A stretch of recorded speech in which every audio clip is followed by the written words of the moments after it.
Lev Tolstoy, Sergi Ata. Səsləndirir Aysel Şəfiyeva. Daim birinciliyə can atan, hər şeyi mükəmməl yerinə yetirməyə çalışan, qürurlu Stepan Kasatski bir gün öyrənir ki, nişanlandığı qadın əvvəllər kiminsə məşuqəsi olub. Özü də kimin? İmperatorun. Kasatskinin şəxsiyyətinə heyran olduğu insanın. İnsan belə bir acınacaqlı vəziyyətdən, ümidsizlikdən Tanrıya yönələ bilərmi? Bəli, Kasatski, yəni Sergi Ata bu vəziyyətdən Tanrıya pənah apararaq xilas olur. Ancaq qəhrəmanın sınaqları bununla bitmir. Əksinə, daha da ağırlaşır. Sergi Ata rahib olandan sonra zina, şöhrətpərəstlik kimi ağır günahlarla üz-üzə qalır. Ruhunda gərgin mübarizə gedir. Özünü danlayır. Barmağını kəsir, heç kimlə görüşmür, durmadan Tanrı ilə münacat edir. Bu hekayə insanın ruhi təkamülünü, Tanrının insanda necə təzahür etdiyini göstərən kiçik həcmli şedevrdir. Sergi Ata hekayəsini Tolstoy 10 ilə yazıb. Demək olar hər cümləsində, hər abzasında yazıçının necə dəqiq işlədiyini, insanın psixoloji dünyasını necə heyrətamiz şəkildə təsvir etdiyini müşahidə etmək olur. Birinci hissə. 40-cı illərdə Peterburqda hamını təəccübləndirən bir hadisə baş verdi. Zirehli süvarilər polkunun saray eskadronunun komandanı, gələcəkdə fligel adyutant olacağını, həm də İmperator 1. Nikolayın yanında parlaq karyera quracağını qabaqcadan hamının ehtimal etdiyi yaraşıqlı bir knyaz, toyuna bir ay qalmış, Kraliçanın xüsusi qayğı göstərdiyi kübar bir saray xanımı ilə evlənməkdən imtina edib, adaxlısı ilə əlaqələrini kəsdi. İstefa verdi. Çox da böyük olmayan mülkünü bacısına bağışlayıb, rahib olmaq məqsədi ilə monastıra getdi. Hadisənin daxili səbəblərini bilməyən insanlar üçün bu, müəmmalı və anlaşılmaz bir hərəkət idi. Knyaz Stepan Kasatskinin özü üçün isə o qədər təbii baş verdi ki, ayrı cür hərəkət edəcəyini ağlına belə gətirə bilmirdi. Stepan Kasatskinin 12 yaşı olanda atası ölmüşdü. O, istefada olan qvardiya polkovniki idi. Anası isə oğlunun evdən ayrı düşməsinə görə dilxor olsa da, oğlunu evdə saxlamamağı, onu hərbi məktəbə göndərməyə tapşırmış ərinin sözündən çıxmağa ürək eləməmiş, mərhumun vəsiyyətini yerinə yetirmişdi. Dul qadın özü də qızı Varvara ilə birlikdə oğlunun yaşadığı Peterburqa köçmüşdü ki, bayramlarda onu öz yanına apara bilsin. Oğlanın çox gözəl bacarıqları var idi. Vüqarlı və şəxsiyyətli. Dərslərində, xüsusən də böyük həvəs göstərdiyi riyaziyyatda, hərbi təlimlərdə və at sürməkdə birinci idi. Boyca çox hündür olsa da, yaraşıqlı və çevi idi. Bundan əlavə, xasiyyətcə tündməcaz olmasaydı, nümunəvi kadet saymaq olardı. İçmir, arvadbazlıq eləmir və heç vaxt yalan danışmırdı. Onu nümunəvi olmağa qoymayan yeganə şey qəfil özündən çıxması idi. Bu vaxt özünü idarə edə bilmir, gözləri qan çanağına dönürdü. Bir dəfə kadetlərdən biri mineral kolleksiyasını məsxərəyə qoyduğuna görə az qala onu pəncərədən atacaqdı. Bir dəfə də az qala kitabı bağlanmışdı. Kotletlə dolu boşqabı təsərrüfat müdürünün başına çırpmış, zabitin üstünə hücum çəkib verdiyi sözün üstündə durmadığı və üzünə baxa-baxa yalan danışdığı üçün onu vurmuşdu. Korpusun direktoru məsələni örtbasdır edib təsərrüfat müdürünü işdən qovmasaydı, yəqin ki, rütbəsi əskərə endiriləcəkdi. 18 yaşında zabit rütbəsi ilə təhsilini bitirib, aristokrat qvardiya alayından məzun oldu. İmperator Nikolay Pavloviç onu hələ hərbi məktəbdən tanıyırdı və sonralar alayda da onu digərlərindən fərqləndirmişdi. Buna görə də hamı onun fligel adyutant olacağını gözləyirdi. Kasatski bunu təkcə şöhrətpərəstliyə görə deyil, daha çox da hərbi məktəb dövründən Nikolay Pavloviçi dəlicəsinə, məhz dəlicəsinə sevdiyinə görə istəyirdi. Tez-tez onlara baş çəkən Nikolay Pavloviç, bu hündür boy, qabarıq sinəli, bığının üstündə qarmaq kimi donqa burnu və yanaqlarında qısa kəsilmiş bakembartları olan hərbi sürtüklü şəxs hər dəfə hərbi məktəbə şux addımlarla gəlib, Gür səslə kadetləri salamlayanda Kasatski aşiq bir insanın keçirdiyi vəcdə qapılırdı. Sonralar bu vəcdə ilk sevgilisi ilə qarşılaşanda yaşamışdı. Ancaq Nikolay Pavloviçə olan bu məhəbbət hissi ondan daha güclüydü. Ona sonsuz sədaqətini göstərmək, nə yolda olur olsun bütün mənliyini ona qurban vermək istəyirdi. Nikolay Pavloviç bu heyranlığı görür və bilərəkdən onda bu hissi oyadırdı. O, kursantlarla əylənir, onları öz ətrafına yığır, gah onlara bir uşaq kimi davranır, mehribanlıq edir, gah da rəsmi üslubda təntənə ilə müraciət edirdi. Kasatski ilə zabitin sonuncu hadisəsindən sonra Nikolay Pavloviç heç nə deməmiş, amma Kasatski imperatora yaxınlaşmaq istəyəndə teatral bir əda ilə onu özündən uzaqlaşdırmış. Qaşqabağını töküb, barmağı ilə hədələmiş və sonra gedərkən yadınızda saxlayın ki, hər şeydən xəbərim var. Sadəcə bəzi şeyləri özüm açıb ağartmıram. Amma onlar buradadır, deyib ürəyini göstərmişdi. Təhsilini başa vurmuş kadetlərlə görüşdə daha bu barədə heç nə danışmadı. Həmişəki kimi hər birinin istənilən vaxt birbaşa ona müraciət edə biləcəklərini dedi. Ona və vətənə sədaqətlə xidmət göstərməyi tapşırdı və bildirdi ki, daim onu özünün ən yaxın dostu bilsinlər. Həmişə olduğu kimi hamı təsirləndi. Kasatski keçmişi xatırlayıb göz yaşı tökdü və sevimli çarına var gücü ilə xidmət edəcəyinə söz verdi. Kasatski xidmət üçün alaya keçəndən sonra anası qızını da götürüb əvvəlcə Moskvaya, sonra isə kəndə köçdü. Kasatski sərvətinin yarısını bacısına verdi. Özünə saxladığı hissə isə xidmət etdiyi dəbdəbəli alaydakı dolanışığına ancaq çatırdı.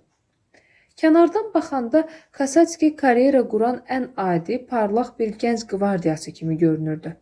Amma daxilində mürəkkəb və gərgin bir mübarizə gedirdi. Görünür bu mübarizə ən müxtəlif formalarda ta uşaqlıq dövründən başlamışdı. Ancaq dərdi həmişə eyni idi. Qarşısına qoyulan bütün işlərdə uğur qazanmalı, tərifə layiq olmalı və insanları heyran etməli idi. İstər təlim, istərsə də elmdə o təriflənib başqalarına örnək göstərilənə qədər hər işi özlərinə götürüb durmadan çalışırdı. Bir məqsədə nail olan kimi o bir işə girişirdi. Beləcə dərslərində birinci yerə yüksəldi. Hələ hərbi məktəbdə oxuyanda bir dəfə fransızca danışarkən çətinlik çəkdiyini hiss etmişdi. Bu dili öz ana dili kimi bilmək üçün dayanmadan məşq elədi. Sonra isə şahmat öyrənməyə başladı. Elə hərbi məktəb dövründə ən yaxşı oyunçulardan biri idi. Heç kəs ona bata bilmirdi. Çara və vətənə xidmətdən ibarət ümumi həyat məqsədindən əlavə, onun həmişə başqa bir məqsədi də olurdu. Həmin məqsəd əhəmiyyətsiz olsa belə, istədiyinə çatana qədər özünü bütünlüklə buna həsr edirdi. Yalnız bundan ötürü yaşayırdı. Lakin bu məqsədə çatan kimi zehnində dərhal başqası canlanır və əvvəlkinin yerini tuturdu. Məqsədə çatmaq və hamıdan üstün olmaq onun həyatının məğzi idi. Beləcə məzun olduqdan sonra qarşısına ən əsas, ən böyük hədəfi qoydu və çox keçmədi ki, nümunəvi zabit oldu. Ancaq bununla yanaşı hələ də tündməcazlığından əl çəkməmişdi. Bu da hərbi işdə uğur qazanmağına mane olurdu. Bir dəfə yüksək təbəqədən olan bir şəxslə söhbət zamanı dünya görüşünün kasad olduğunu görmüş və bunu aradan qaldırmaq üçün çoxlu kitab oxumuş və istəyinə nail olmuşdu.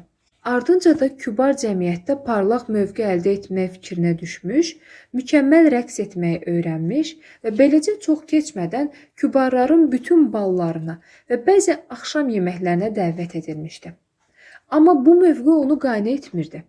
O birinciliyə öyrəşmişdi və hələ ki sözü gedən işdə bundan çox uzaq idi. Kübar cəmiyyət o vaxtlar əslində elə həmişə və hər yerdə fikrimcə 4 növ insandan ibarət olub. Varlılar və saray əyanlarından, saray mühitində doğulub böyüyən, amma varlı olmayan insanlardan, saray əyanlarını təqlid edən varlılardan, birinci və ikinciləri yamsılayan kasıb və saray həyatından uzaq insanlardan. Kasatski birinciyə aid deyildi. Son iki çevrə tərəfindən isə böyük məmnuniyyətlə qəbul edilirdi. Kübar cəmiyyətə qoşulmaq istəyəndə hətta həmin təbəqədən bir qadınla əlaqə qurmağı qarşısına məqsəd qoymuşdu və özünün belə gözləmədiyi halda tezliklə buna nail oldu. Amma çox keçmədi ki, gördü ki, o indiyədək necə də aşağı səviyyəli çevrələrdə dolaşırmış.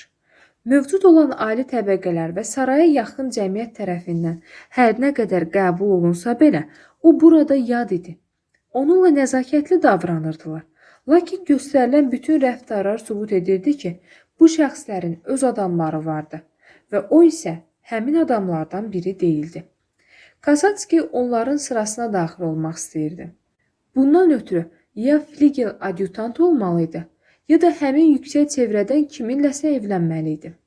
Qərara gəldi ki, evlənsin. O, daxil olmaq istədiyi cəmiyyətdə təkcə özünün deyil, ən yüksək çevrədəki samballı mövqe tutmuş bütün insanların yaxınlaşmağa çalışdığı bir qızı, gözəli, saray dilbərini seçdi. Bu, Qrafinya Korotkova idi. Kasatski təkcə karyera qurmaq üçün Korotkovanın qulluğunda durmağa başlamadı. Bu xanım həm də həddindən artıq cəlb edici idi və tezliklə oğlan ona aşiq oldu. Əvvəl Korotkova ona qarşı soyuq davranırdı. Amma sonra birdən-birə hər şey dəyişdi. O mehribanlaşdı. Qızın anası da Kasatskini tez-tez evlərinə dəvət etməyə başladı. Kasatski təklifini etdi və razılıq aldı. O, çox asanlıqla çatdığı bu xoşbəxtliyə inanmır, ana ilə qızın ona xüsusi münasibət göstərdiyini görüb təəccüb edirdi. Sevgi gözlərini kör eləmişdi. Buna görə də şəhərdə demək olar hamının bildiyi, hamının eşitdiyi məsələdən xəbərsiz idi. Sən demə, sevgilisi bir il bundan əvvəl Nikolay Pavloviçin məşuqəsi imiş. İkinci hissə. Kasatski toya 2 həftə qalmış, Tsarskoye Seloda nişanlısının bağ evində idi. İsti bir may günü idi. Bəylə nişanlısı bağda gəzişib, cökələrin kölgəliyində skamyada əyləşmişdilər. Mary bəyaz kiseydən tikilmiş paltarda çox qəşəng görünürdü. Sanki məsumluğun və sevginin təcəssümü idi. Qız başını aşağı salıb oturmuş, indi onunla mehribanlıqla və ehtiyatla danışan, hansısa sözü, hərəkəti ilə nişanlısının mələk saflığını ləkələməkdən, onu incitməkdən qorxan yekəpər, yaraşıqlı adaxlısına gözaltı baxırdı. Kasatski 40-cı illərin adamı idi. İndilərdə belə adamlara rast gəlinmirdi. Cinsi münasibətlərdə pozğunluğu şuurlu şəkildə özlərinə icazə verən və bunu pisləməyən, həyat yoldaşından isə ideal, səmavi paklıq tələb edən, öz çevrələrindəki qızlarda məhz bu paklığı axtaran və münasibətlərini də buna görə quran insanlardan idi. Kişilərin bu baxışı olduqca yanlış və zərərli idi. Amma indiki gənclərin qadınlara münasibətindən kəskin şəkildə fərqlənən, hər qızda sevgili axtaran qadın görən belə bir baxış zənnimcə faydalı idi. Bu cür sitayişi görən qızlar özləri də ilahi varlıq olmağa çalışırdılar. Kasatski də qadınlarla bu cür davranır və öz nişanlısına bu gözlə baxırdı. Həmin gün sevgisi aşıb daşırdı. Amma bu sevginin içində şəhvətdən əsər əlamət yox idi. Əksinə, ona qənirsiz bir gözəl, huri kimi baxırdı. O, ayağa qalxıb hər iki əli ilə qılıncından tutaraq boy-buxunlu cüssəsi ilə nişanlısının qarşısında dayandı. Mən insan xoşbəxtliyinin nə demək olduğunu yalnız indi tam başa düşdüm. Bunu siz, bunu sən, dedi, cəsarətlə gülümsəyərək mənə bəxş etdin deyə əlavə etdi. O, münasibətin elə bir mərhələsində idi ki, hələ sən deməyə öyrəşməmişdi. Mənəvi cəhətdən özündən üstün gördüyü bu mələyə sən deməkdən çəkinirdi. Mən özümü sənin sayəndə tanıdım. Öyrəndim ki, mən düşündüyümdən daha yaxşı bir insanam. Mən isə bunu çoxdan bilirəm. Ona görə sizi sevmişəm. Yaxınlıqda bülbül cəhcəh vurdu. Meh yarpaqları titrətdi. Kasatski qızın əlini tutub öpdü və gözləri doldu. Qız başa düşdü ki, bu ona sevdiyini söylədiyi üçün bir minnətdarlıq nişanəsidir. Oğlan bir neçə addım aralanıb sustu. Sonra yaxınlaşıb oturdu. Bilirsən, əslində fərqi yoxdur. Mən səninlə əlaqə quranda bəzi məqsədlərim vardı. İstəyirdim ki, kübar təbəqəyə yaxın olum. Sonra isə Səni tanıyandan sonra səninlə müqayisədə bu arzu gözümə elə cılız göründü ki, buna görə məndən incimirsən ki, qız cavab vermədi. Sadəcə əlini onun əlinə toxundurdu. Oğlan bunun yox, incimirəm demək olduğunu anladı. Hə, sən bayaq dedin ki, duruxdu. Bu özünə görə də çox kobud göründü. Məni sevdiyini dedin, amma bağışla. Mən buna inanıram. Amma bundan başqa da səni narahat edən üzən nəsə var. Bəs o nədir? Hə, ya indi, ya da heç vaxt deyə qız düşündü. Onsuz da öyrənəcək. Ancaq indi o çıxıb getməz. Amma əgər getsə, bax bu dəhşət olar. Qız onun iri, nəcib, cüssəli görkəminə sevgi dolu gözlərlə baxdı. Kasatskini Nikolaydan da çox sevirdi və əgər imperatorluq məsələsi olmasaydı, onu digərinə heç vaxt dəyişməzdi. Qulaq asın, mən yalançı ola bilmərəm. Hər şeyi sizə deməliyəm. Siz soruşursunuz ki, niyə kədərliyəm? Niyəsi odur ki, mən əvvəl də sevmişəm. Qız yalvarıcı bir jestlə əlini onun əli üzərinə qoydu. Oğlan sustu. Bilmək istəyirsiniz kimi? Hə, onu, hökümdarı. Biz hamımız onu sevirik. Mən təxmin edirəm, siz institutda... Yox, sonralar. Bu ötəri bir həvəs idi. Sonra keçib getdi. Amma mən bunu deməliyəm. Hə, burada nə var ki? Yox, bu boş şey deyil.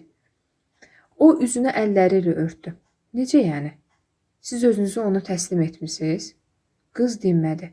Məşuqə kimi? Qız yenə dinmədi. Oğlan hövlnak ayağa qalxdı. Üzü meyit rəngi almışdı. Yanaqları titrəyə-titrəyə qızın qarşısında dayandı. O, Nevskidə Nikolay Pavloviçi qarşılayarkən onu necə səmimi təbrik etdiyini xatırladı. Ay Allah, mən neynəmişəm Stiva? Toxunmayın, mənə toxunmayın. Bu dəhşətdir. Oğlan çevrilib evə getdi. Evdə qızın anası ilə qarşılaşdı. Sizə nə olub, knyaz? Qadın onun sifətini görüb sustu. Üzü qıpqırmızı oldu. Siz məsələni bilirdiniz və mənimlə bunu örtbasdır etmək istəyirdiniz. Əgər qadın olmasaydınız, deyə iri yumruğunu qaldırıb bağırdı və çevrilərək qaçıb getdi. Əgər nişanlısının məşuqu olan şəxs adi bir adam olsaydı, onu çoxdan öldürərdi. Amma bu pərəstiş etdiyi çar idi. Ertəsi gün oğlan həm məzuniyyətə çıxdı, həm də istefa verib heç kimi görməsin deyə xəstə olduğu şayəsini yaydı və kəndə getdi.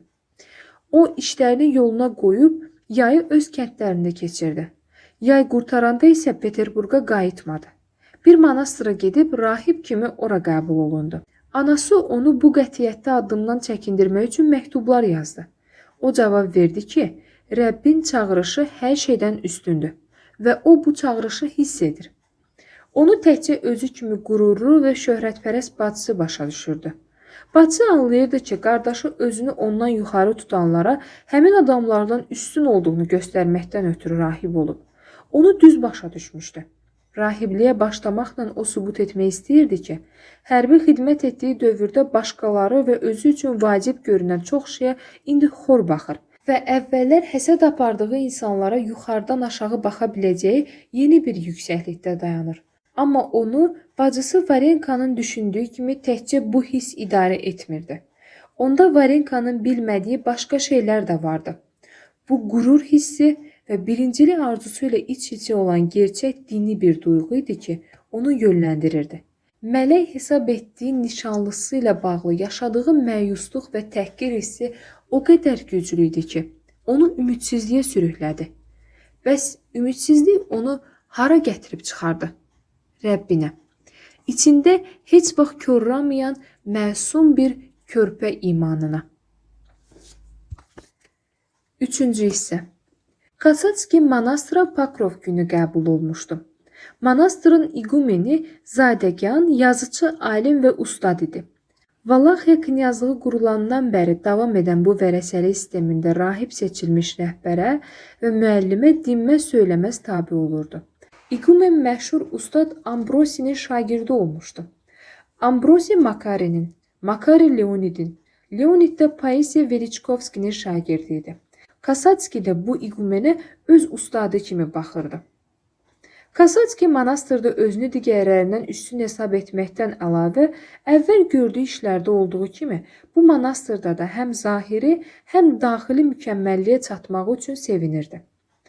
Alayda təkcə qüsursuz bir zabit deyil, həmçinin tələb olunandan artıq iş görən və kamilliyin sərhədlərini genişləndirən biri olduğu kimi, rahiblikdə də mükəmməlliyə can atırdı.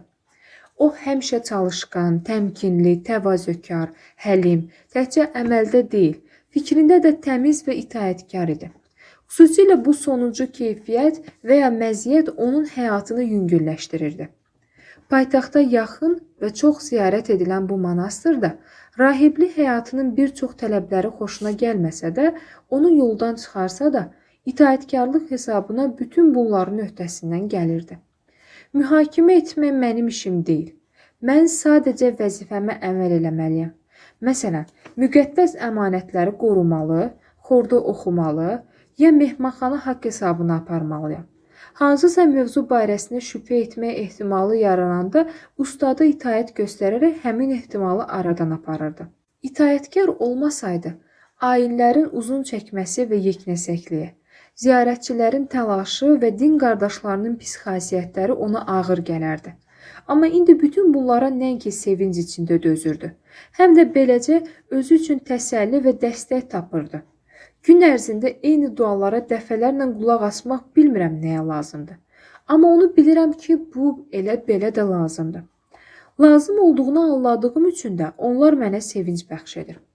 Ustadı ona demişdi ki, sağ qalmaq üçün maddi qidaya ehtiyac duyulduğu kimi, mənəvi həyatı diri saxlamaq üçün də ruhi qidaya, duaya ehtiyac var. Buna inanırdı və həqiqətən də bəzən səhərlər çətinliklə də olsa qalxıb etdiyi kilsə ibadətləri ona rahatlıq və sevinc gətirirdi.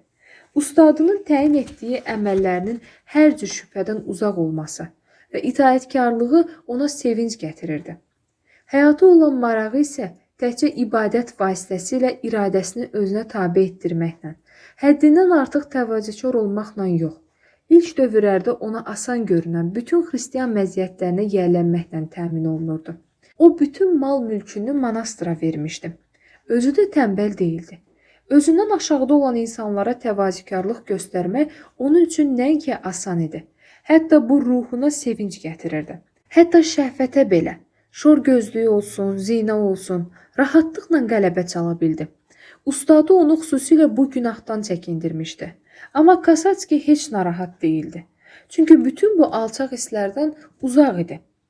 Ona ancaq nişanlısı ilə bağlı xatirələr əzab verirdi.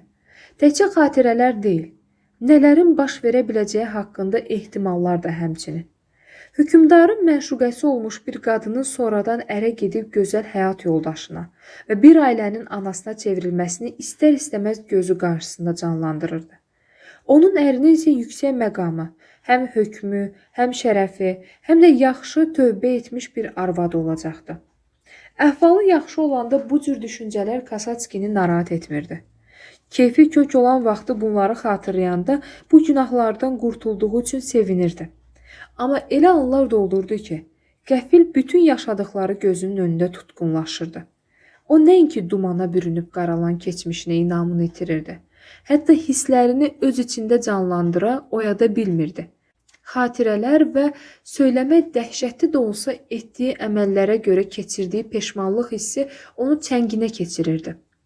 Belə bir məqamda xilas yolu ancaq itaət, kilsə işləri ilə məşğul olmaq və bütün günü dualarla keçirməkdir. O həmişəki kimi diz çöküb dualar edir, ibadətə həddindən artıq vaxt ayırırdı. Amma bütün bunları icra edən cismi idi, ruhu yox. Belə hallar 1-2 gün davam edir, sonra isə öz-özünə keçib gedirdi. Amma həmin günlər dəhşətli olurdu. Kasatski hiss edirdi ki, o nə özünün, nə də Tanrının hökmranlığı altındadır. Onu tamam başqa bir qüvvə idarə edir. Belə məqamlarda Kasatski ustadının tövsiyələrinə qulaq asırdı. Səbirli olur, hər şeydən uzaqlaşır və gözləyirdi. Ümumiyyətlə, bütün bu müddət ərzində Kasatski öz iradəsi ilə deyil, ustadının tövsiyələri ilə yaşayırdı. Və bu itaət zamanı xüsusi bir dinclik tapırdı. Kasatski ilk daxil olduğu monastırda beləcə 7 il yaşadı. 3-cü ilin sonunda saçları kəsildi və ona Sergi adı ilə rahib rütbəsi verildi. Saç kəsmə mərasimi Sergi üçün mühüm mənəvi hadisə idi. O, əvvələ Priçastiya ayini icra edərkən böyük təsəlli hissi və ruhu yüksəliş yaşamışdı. İndi isə ayini şəxsən özü icra etdirdiyi üçün bir anda içini ülvi hisslər çulğaladı. Amma sonra bu hiss də getdikcə öləzidi və bir dəfə çökmüş ruh halında xidmət göstərdiyi vaxt bunu da ötüb keçəcəyini, adiləşəcəyini hiss etdi. Elə də oldu. Bu hiss zəiflədi və artıq vərdişə çevrildi. Ümumiyyətlə, monastırdakı həyatının 7-ci ili Sergi üçün çox darıxdırıcı idi. Öyrənəcəyi şeylərin hamısını öyrənmiş, bütün məqsədlərinə artıq çatmışdı. Görüləsi heç bir iş qalmamışdı. Əvəzində süstlük getdikcə daha da güclənirdi. Bu müddət ərzində anasının öldüyünü, Mary'nin ərə getdiyini eşitmişdi. Hər iki xəbəri laqeydliklə qarşılamışdı. Bütün diqqəti, bütün marağı öz daxili aləminə yönəlmişdi. Rahibliyinin 4-cü ilində yepiskop ona xüsusi nəvaziş göstərdi. Ustadı da deyirdi ki, birdən onu yüksək vəzifəyə təyin etsələr, nə badə boyun qaçırsın. Bu zaman rahiblərin iyrənc şöhrətpərəstlik hissi onda da baş qaldırdı. Onu paytaxta yaxın bir monastıra göndərdilər. İmtina etmək istədi, amma ustadı buna imkan vermədi. O da ustadı ilə vidalaşıb həmin monastıra yollandı. Paytaxt monastırında xidmətə başlamaq Serginin həyatında mühüm bir hadisəyə çevrildi. Burada yan-yörə adamı yoldan çıxaran şeylərlə dolu idi və Sergi var gücü ilə bunlara müqavimət göstərirdi. Əvvəlki monastırda qadınların adamı yoldan çıxarması onu elə də narahat etmirdi. Burada isə bu günah hissi çoxalıb elə bir səviyyəyə çatdı ki, hətta müəyyən bir forma aldı. Öz əxlaqsız davranışı ilə tanınan bir xanım Serginin həndəvərində dolaşmağa, onu yoldan çıxarmağa çalışırdı. Xanım onu öz evinə dəvət etdi. Sergi bu dəvətdən boyun qaçırdı. Amma ürəyindən keçənləri duyub dəhşətə gəldi. Elə qorxdu ki, bu barədə ustadına yazdı. Özünə qadağalar qoymaq bir yana qalsın. Gənc dindar xidmətçisini də yanına çağırdı. Utana-utana ona öz zəifliyini etiraf etdi. Onu izləməsini, xidmət və ibadətdən başqa harasa getməsinə imkan verməməsini söylədi. Üstəlik, Sergi üçün ən böyük günahlardan biri bu monastırda ruhani karyerası qurmuş, kübar və zirək igumenə qarşı keçirdiyi antipatiya hissi idi.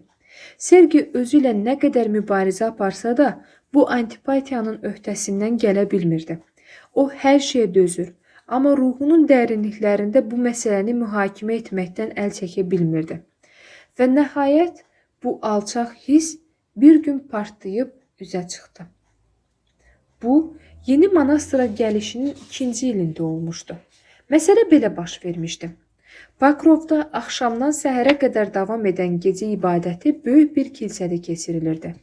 Ziyarətə xeyli adam gəlmişdi. Ayini igumenin özü idarə edirdi. Sergi ata həmişəki kimi yerində dayanıb dua oxuyurdu. Daha doğrusu mübarizə halında idi. O, xidmət zamanı, xüsusilə də böyük bir kilsədə ayini özü idarə etmədiyi vaxtlarda məhz bu ruhiyyədə olurdu. Bu mübarizə ibadətə gələn cənablara, xüsusilə də xanımlara duyulan qəzəbdən ibarət idi. Çalışırdı onları görməsin, baş verənlərə fikir verməsin. İstəmirdi ki, əskərin o yan bu yana itələyərək cəmaatı necə müşahidə etdiyini, xanımların bir-birinə rahibləri, çox vaxt onu və başqa məşhur bir yaraşıqlı rahibi necə göstərdiklərinə şahid olsun. O, ikonostasın, ikonanın və qulluqçulara işıq saçan şamların şəfəqlərindən başqa heç nə görməməyə çalışır, sanki baxışlarını cilovluyurdu. Oxunan dualardan və deyilən sözlərdən başqa heç nə eşitmək istəmirdi. Dəfələrlə dinlədiyi dualara bir daha diqqət kəsilib qulaq asarkən, boynuna düşən vəzifəsini icra etməkdən başqa heç nə düşünmürdü. Beləcə, o lazımi yerdə dayanır, səcdə edir, xaç çəkirdi. Gah soyuq mühakimələrə qapılır, gah da bilərəkdən fikir və hisslərin yaratdığı gərginliklə mübarizə aparırdı. Kilsə ləvazimatlarının mühafizəsi rəhbəri Nikodim ata ona yaxınlaşdı. İkiqat əyilib qarşısında səcdə etdi və dedi ki, İqumen onu mehraba çağırır.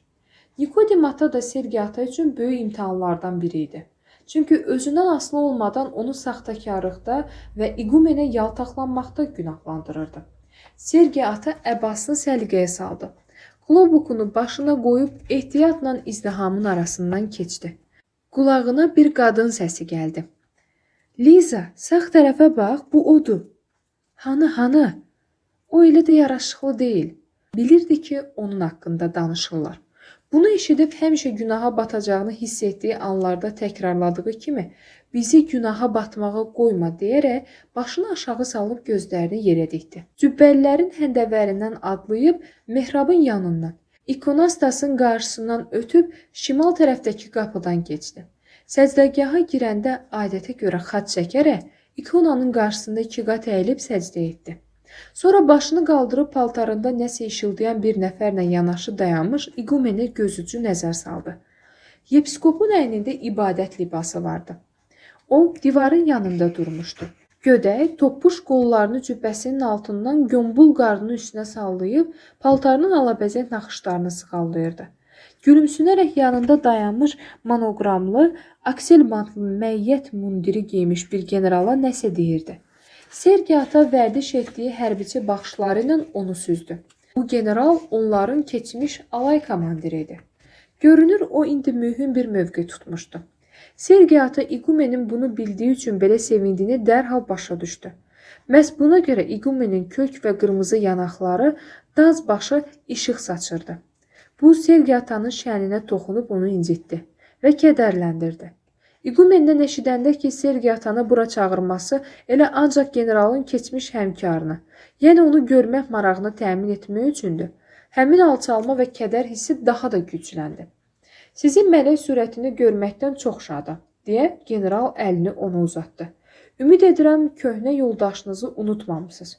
İqumenin ağ saqqalı arasından baxan qırmızı üzü, generalın bütün dediklərini təsdiqləyərək gülümsəməsi, generalın özündən razı təbəssüm ifadə edən qəşəng siması, ağzından gələn şərab iyi və bakembartlarına hopmuş tütün qoxusu, bütün bunlar Sergi atanı özündən çıxardı. O bir daha İqumenə baş əyib dedi. Müqəddəs ata, məni çağırmısınız deyəsən, deyib dayandı. Və üzünün ifadəsi və duruşu ilə sanki sual verdi. Niyə? İqumen dedi.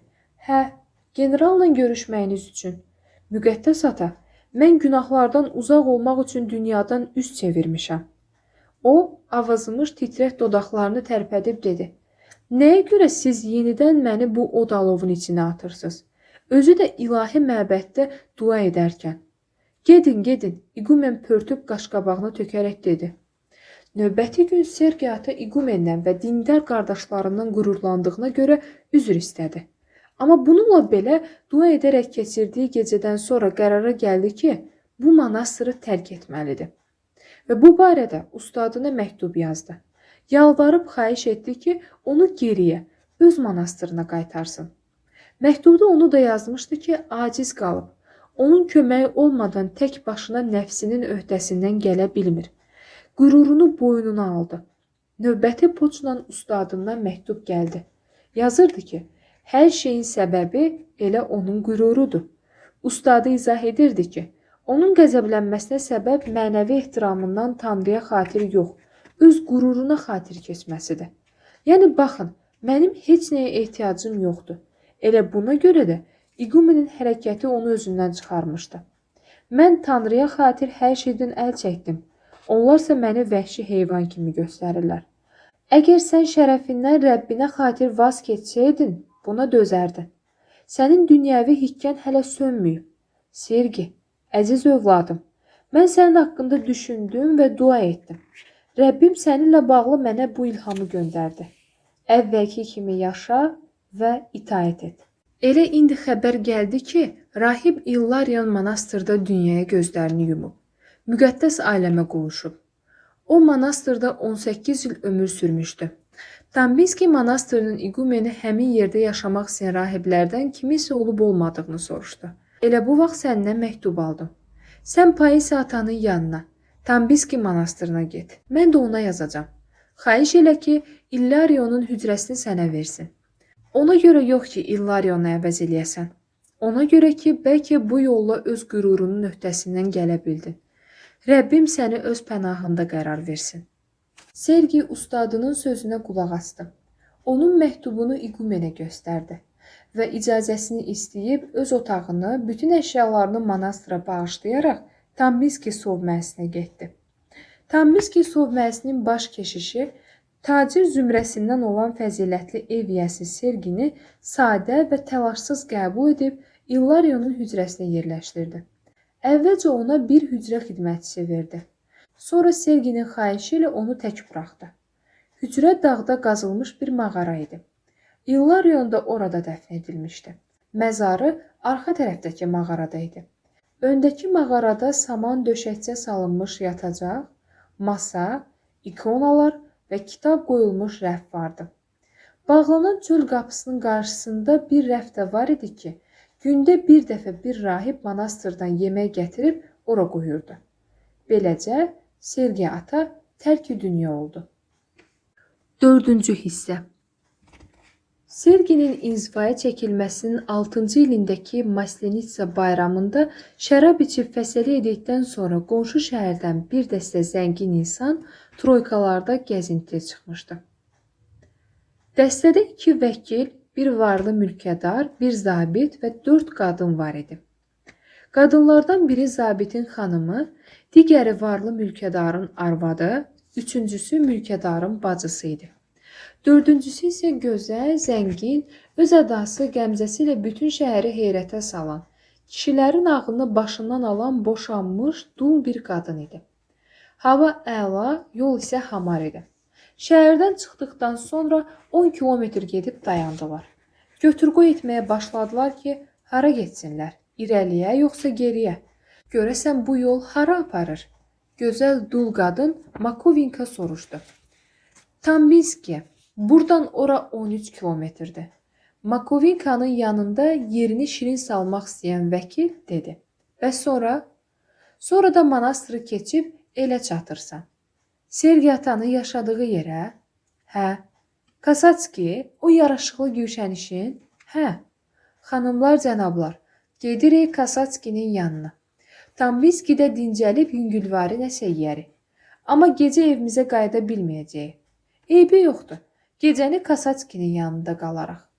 Orada bir monastır hoteli var. Çox yaxşıdır. Makinini müdafiə edəndə orada qalmışdım. Yox, mən Kasatskinin yanında qalacağam. Bu göz qamaşdırıcı cazibədarlığınıza rəğmən bunu bacara bilməzsiniz. Bacara bilmərəm, mərd gələk. Gələk. Gecəni onunla keçirə bilsəz, ürəyiniz nə istəsə, onu edəcəyim. Nə istəsəm? Bəli, razılaşdıq. Oldu, gedək. At arabaçılarına şərab verdilər. Özləri isə piroq, şərab və konfet dolu bir qutu götürdülər. Qadınlar bəyaz rəngli it dərisindən olan şubalarına büründülər. Kimi birinci getməsi ilə bağlı arabaçılar arasında mübahisə düşdü və bir gənc cəsarətlə yana çevrilərək uzun bir qamçını yellədib qışqırdı. Zənglər səsləndi. Kirşələr cırıldadı. Kirşələr bir qədər dartınıb yelləndi. Yandan qoşulmuş atın quyruğu qoşqu qayışına kip bağlanmış halda müntəzəm və gümrah bir şəkildə 4 nala çapırdı. Yağ kimi yol sürətlə geridə qalırdı. Yamçı cilovu məharətlə yellədirdi. Bir-biri ilə üzbəüz oturmuş vəkil və zabit yanlarındakı Makovinkaya nə barədəsə yalandan üyüdüb tökür, o isə xəz paltoya bərk-bərk bürünərək hərəkətsiz oturub düşünürdü. Həmişə eyni mövzular, hamısı da iyrənc. Şərab və tütün qoxulu qırmızı, parlaq sifətlər, eyni söhbətlər, eyni fikirlər, hamısı da eyni iyrəncliyin ətrafında fırlanır. Hamısı da öz halından məmnundur. Elə bilirlər, hər şey elə belə də olmalıdır. Və ölənə qədər də bu cür yaşaya bilərlər. Mən bacarmıram daha. Təngə gəlmişəm. Həyatımı alt-üst edəcək bir şey lazımdır. Heç olmasa Saratova gedib orada donub qalan adamların başına gələnlər kimi. Görəsən bizimkilər onların yerində olsaydılar, nə edərdilər? Özlərini necə aparardılar? Çox güman namərdlik edərdilər. Hamısı özünü düşünərdi. Hə, mən özüm də namərdlik eləyərdim. Amma mən ən azından yaxşı insanam. Onlar bunu bilirlər. Yaxşı, bəs bu rahib doğrudanmı artıq bunları başa düşmür? Düz deyil. Bunu yalnız onlar bilirlər. Payızda o kadetlə olduğu kimi. Necə də axmaq idi. İvan Nikolayeviç, Makovinka dedi. Nə buyurursuz? Onun neçə yaşı var? Kimin? Kasatskini deyirəm. 40 olmalıdır. Hamını qəbul edir? Edir, amma həmişə yox. Ayaqlarımın üstünü örtün. Elə yox. Necə də yarıtmazsınız. Hə, biraz da, bax belə. Ayaqlarımı sıxmayın. Beləliklə, hücrənin olduğu meşəyə çatdılar. Qadın arabadan düşdü və qalanlara getmələrini söylədi. Onun fikrindən daşındırmağa çalışdılar. Lakin o əsəbləşdi və yenidən getmələrini əmr etdi. Kirşələr getdi və o it dərisindən olan ağ şubasına bürünüb yola düşdü. Vəkil də arabadan düşüb onun arxasınca getdi. 5-ci hissə. Sergi ata 6 il idi ki inzivaya çəkilmişdi. 49 yaşı vardı. Əzab-əziyyətli bir həyat sürürdü. Bu əzabın səbəbi oruc ya ibadət deyildi. İçində gedən, qəfil üzə çıxan mübarizə idi. Mübarizə iki şeyə görə yaranırdı. Şübhə və şəhvət. Və bu iki düşmən həmişə birgə baş qaldırırdı. Ona elə gəlirdi ki, bunlar ayrı-ayrı düşmənlərdir. Amma ikisi də eyni şeydir. Şübhə yoxa çıxan kimi şəhvət də ölürdü. Halbuki o elə bilirdi ki, bunlar iki fərqli şeytandır və hər biri ilə ayrı-ayrılıqda mübarizə aparmalıdır. İlahi, öz-özünə dedi. Nəyə görə mənə iman vermirsən? Düzdür, şəhvət var, düzdür, onunla müqəddəs Antoni və başqaları da mübarizə aparıb. Bəs iman? Onların imanı vardı. Amma mənim elə dəqiqələrim, elə saatlarım, elə günlərim olur ki, imanından əsər əlamət qalmır.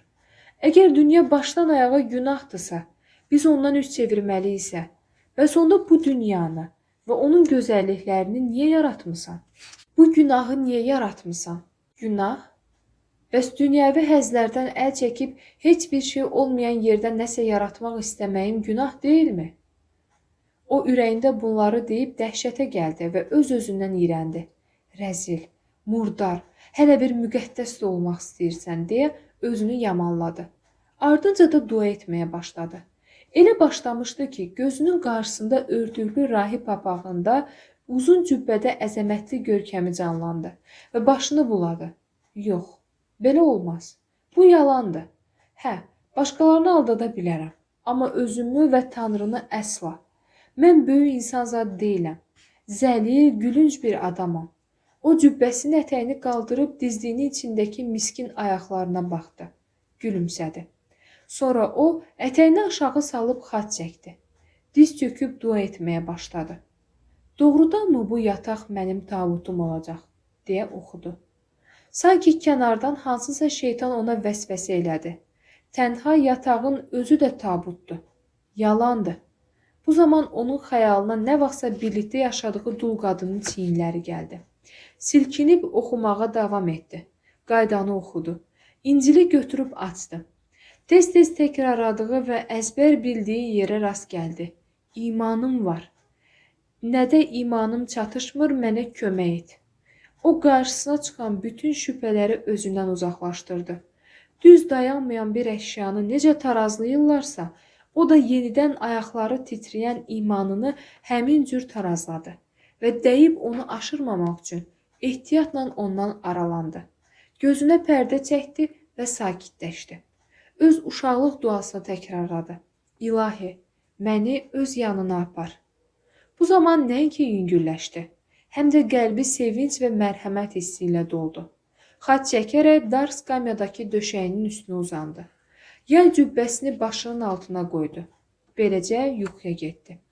Çimir almışdı ki, sanki qulağına zəng səsi gəldi. Bilmədi gerçəkdir, yoxsa yuxu. Amma qapının döyülməsi onu yuxudan ayıltdı. Özü də buna inanmayıb ayağa qalxdı. Qapı yenidən döyüldü. Hə, döyülən onun qapısı idi və bir qadın səsi gəlirdi. Ya Rəbbim, deyəsən oxuduqlarım doğru imiş. İblis qadın cildinə girirmiş. Hə, bu qadın səsidir. Özü də zərif, utancaq və şirin səs. Tfu deyə o tüpürdü. Yox, mənə elə gəlir dedi və Analoyun olduğu küncə tərəf getdi. Vərdiş etdiyi, həmişə həzz aldığı, dinclik tapdığı düzgün bir tərzdə diz çökdü. Başını aşağı indirdi. Saçları üzünə töküldü və çılpaq alnını nəm, soyuq palaza qoydu. Qoca Pimen atanın məsləhət gördüyü, vəsvəsələrin qarşısını alan bir məzmur oxudu. O, sısqa, yüngül bədənini zəif ayaqları üstünə asanlıqla qaldırdı. Oxumağa davam etmək istədi, amma oxumadı. Özündən asılı olmadan ətrafı dinşədi. O eşitmək istəyirdi. Tamamilə sakitlik idi. Damdan süzülən yağış damcıları tindəki çəlləyə dökülürdü. Həyətdə çiskin, qarı gizlədən duman vardı. Hər yer sükuta qərq olmuşdu. Bu vaxt birdən pəncərədə xışıltı eşidildi və həmin o incə, ürkək və cazibədar qadının səsi eşidildi. Buraxın içəri, İsa xatirinə. Elə bir qan beyninə vurdu. Az qaldı ürəyi dayansın. Nəfəs ala bilmirdi. Qoy Allah ayağa qalxsın. Düşmənləri pərəm-pərəm olsun.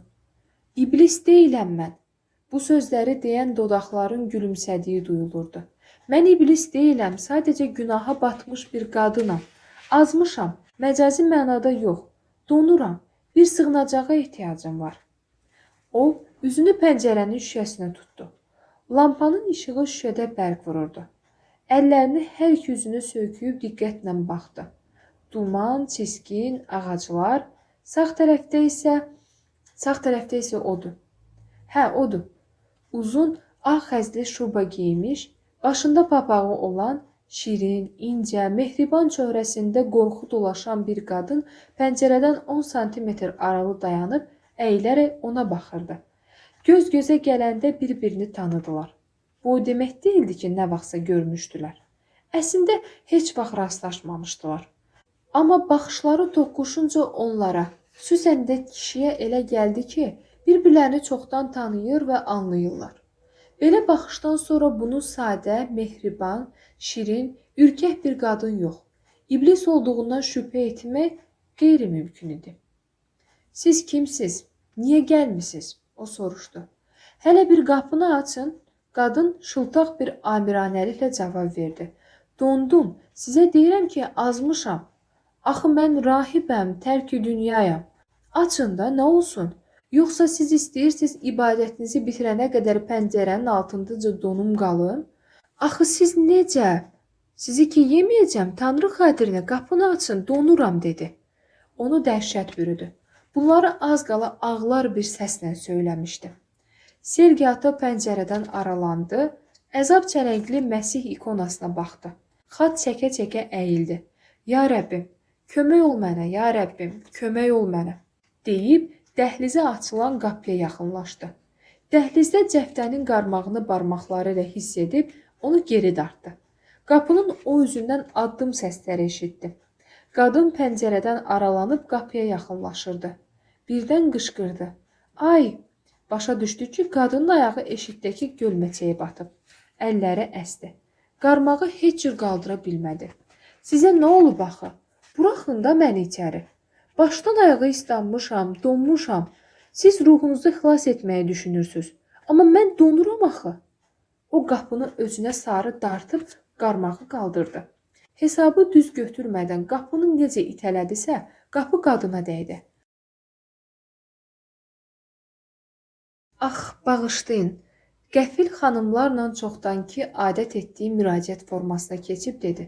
Qadın bağışlayın sözünü eşidəndə gülümsündü. O deyildiyi qədər də qorxulu deyilmiş, öz-özünə dedi. Eybi yox, siz məni bağışlayın dedi. Onun yanından keçərkən, xüsusi bir səbəb olmasaydı, heç vaxt bura gəlməzdim. Buyurun, deyib qadını içəri buraxdı. Çoxdan da duymadığı zərif bir ətrin güclü qoxusu onu məst etdi. Qadın dəhlizdən keçib otağa daxil oldu. O da çöl qapısını örtüb qarmağı keçirmədən həmin otağa keçdi. Ya Rəbbim, ya İsa Məsih, ey Tanrının oğlu, mən günahkara rəhm et. Ya Rəbbim, mənə rəhm et, deyə o təkcə ürəyində deyil, həmçinin qeyri-ixtiyari olaraq dodaqlarını da tərpədərək dayanmadan dua edirdi. Buyurun, dedi. Qadın otağın ortasında dayanmışdı. Üstündən döşəməyə damcılar tökülür. Özü isə ona baxırdı. Gözləri gülürdü. Bağışlayın ki, inzivanıza mane oldum. Amma mənim də vəziyyətimi görürsüz. Biz şəhərdən kənara gəzməyə çıxdığımız üçün bu baş verdi. Mən Varobovkadan şəhərə piyada gedə biləcəyimlə bağlı mərc eləyib uduzdum. Yolu azdım. Budur. Əgər indi sizin hücrənizə rast gəlməsəydim deyə o yalan danışmağa başladı. Amma qarşısındakının siması onu elə utandırdı ki, sözünə davam edə bilməyib sustu. Çünki onu tamam başqa cür təsəvvür edirdi. Təsəvvür elədiyi qədər də yaraşıqlı değildi. Amma onun gözlərində çox gözəl idi. Başının, saqqalının ağarmış qıvrım telləri, düz və sivri burnu, adamı dik baxanda kömür kimi yanan gözləri onu valeh etdi. O hiss elədi ki, qadın yalan danışır. Deməli belə, dedi və onu süzüb yenidən gözlərini aşağı dikdi. Mən indi gələcəm. Siz isə yerləşin. O, lampa şüşəsini çıxarıb şamı yandırdı və ona baş əyərək arakəsmənin arxasındakı hücrəyə keçdi. Qadın eşitdi ki, o içəridə nəyisə itələyir. Yəqin məndən aralı olsun deyə qapıya nəsə dayıyır, deyə fikirləşdi. Gülümsədi və ağ rotondosunu çıxardı. Saçlarına ilişmiş papağını və onun altından bağladığı örpəyi açıb başından götürdü. Əslində pəncərənin altında dayananda o islanmamışdı. Sadəcə içəri keçmək üçün bunu bəhanə gətirmişdi. Ancaq qapının ağzında o doğrudan da gölməçəyə girmişdi və sol ayağı baldırına qədər islanmışdı. Çəkməsi su ilə dolu idi. Qadın onun çarpayısında oturdu. Bu, kilimlə örtülmüş adi bir taxta idi və çəkmələrini çıxarmağa başladı. Hücrə ona gözəl görünürdü. Dar, eni 3, uzunu 4 metr uzunluğunda tərtəmiz balaca bir otaq idi. Burada cəmi bircə çarpayı vardı ki, qadın da onun üstündə oturmuşdu. Çarpayının yuxarısında isə kitablarla dolu rəf vardı. Küncdə analoy var idi. Qapının yanındakı mismarlardan nə isə kürk və keşiş cübbəsi asılmışdı. Analoyun üzərinə əzab çələngli Məsihin ikonası və çıraq qoyulmuşdu. Otaqdan qəribə iyi gəlirdi. Yağ, tər və torpaq qoxusu bir-birinə qarışmışdı. Hər şey ona xoş gəldi. Hətta bu iydə. Yaş ayaqları. Ən çox da biri onu narahat edirdi. Gülümsəməyinə ara vermədən tez tələsi ayaqqabılarını soyunmağa başladı. Sevinci heç də təkcə məqsədinə çatdığı üçün deyil. Həmçinin onu, bu sevimli, heyrətamiz, qəribə, cəlbedici kişini çaşqın hala saldığını gördüyünə görə idi. Amma qarşılıq vermədi. Bu nə bədbəxtlikdir axı, deyə öz-özünə söylədi. Sergi ata, sizi belə çağırırlar. Sizə nə lazımdır? Asta bir səs cavab verdi. Xahiş edirəm, məni bağışlayın. İnzivanıza mane oldum. Ancaq həqiqətən başqa çarəm qalmamışdı. Yoxsa xəstələnəcəkdim. İndi də bilmirəm necə olacaq. Başdan ayağı islanmışam. Ayaqlarım buz kimidir. Bağışlayın, mən sizə kömək edə bilməyəcəm. Sakit səs cavab verdi. Sizi qətiyyən narahat etmək istəməzdim. Mən ancaq dan yeri sökülənəcəm burada qalacam. O cavab vermədi. Qadın onun nəsə pıçıldadığını eşitdi. Deyəsən dua edirdi. Siz bura girməyəcəksiniz ki? Deyə qadın gülümsünərək soruşdu. Qurutmaqdan ötürü paltarlarımı soyunmalıyam. Sergi ata divarın o biri üzündə rəvan səslə dua oxumağa davam etdi və cavab vermədi. Hə, bax insan belə olar. O fırçıldayan çəkməsini çətinliklə dartışdıraraq öz-özünə dedi. Nə qədər əlləşsə də çıxara bilmədi və bu ona gülməli göründü. Astaca güldü, amma ağlına gələndə ki, o da bu gülüşü eşidəcək və bundan təsirlənəcək bir qədər bəkdən güldü. Bu gülüş sevinc dolu, təbii, səmimi olduğu üçün həqiqətən ona təsir elədi. Özü də qadının istədiyi kimi. Hə, belə bir insanı sevmək olar. O gözlər, onun sadə, nəcib və hər nə qədər dualar mızıldasa da ehtiraslı üzü, deyə qadın düşündü. Biz qadınları aldatmaq mümkün deyil. O üzünü şüşəyə yaxınlaşdırıb məni görəndə artıq hər şeyi başa düşmüşdü. Gözləri bərq vurub möhürləndi. O məni sevir və arzuluyurmuş. Hə, arzuluyurmuş, söylədi və axır ki çəkmələrini çıxardı. Corablarını da soyunmaq istədi. Uzun corablarını çıxarmaq üçün ətəyini yuxarı qaldırmalı idi. Bir qədər həya edib dedi: "İçəri girməyin." Ancaq divarın o üzündən heç bir cavab gəlmədi. Davamlı olaraq onun mızıltısı, daha çox da nəsə bir işlə məşğul olduğu eşidilirdi.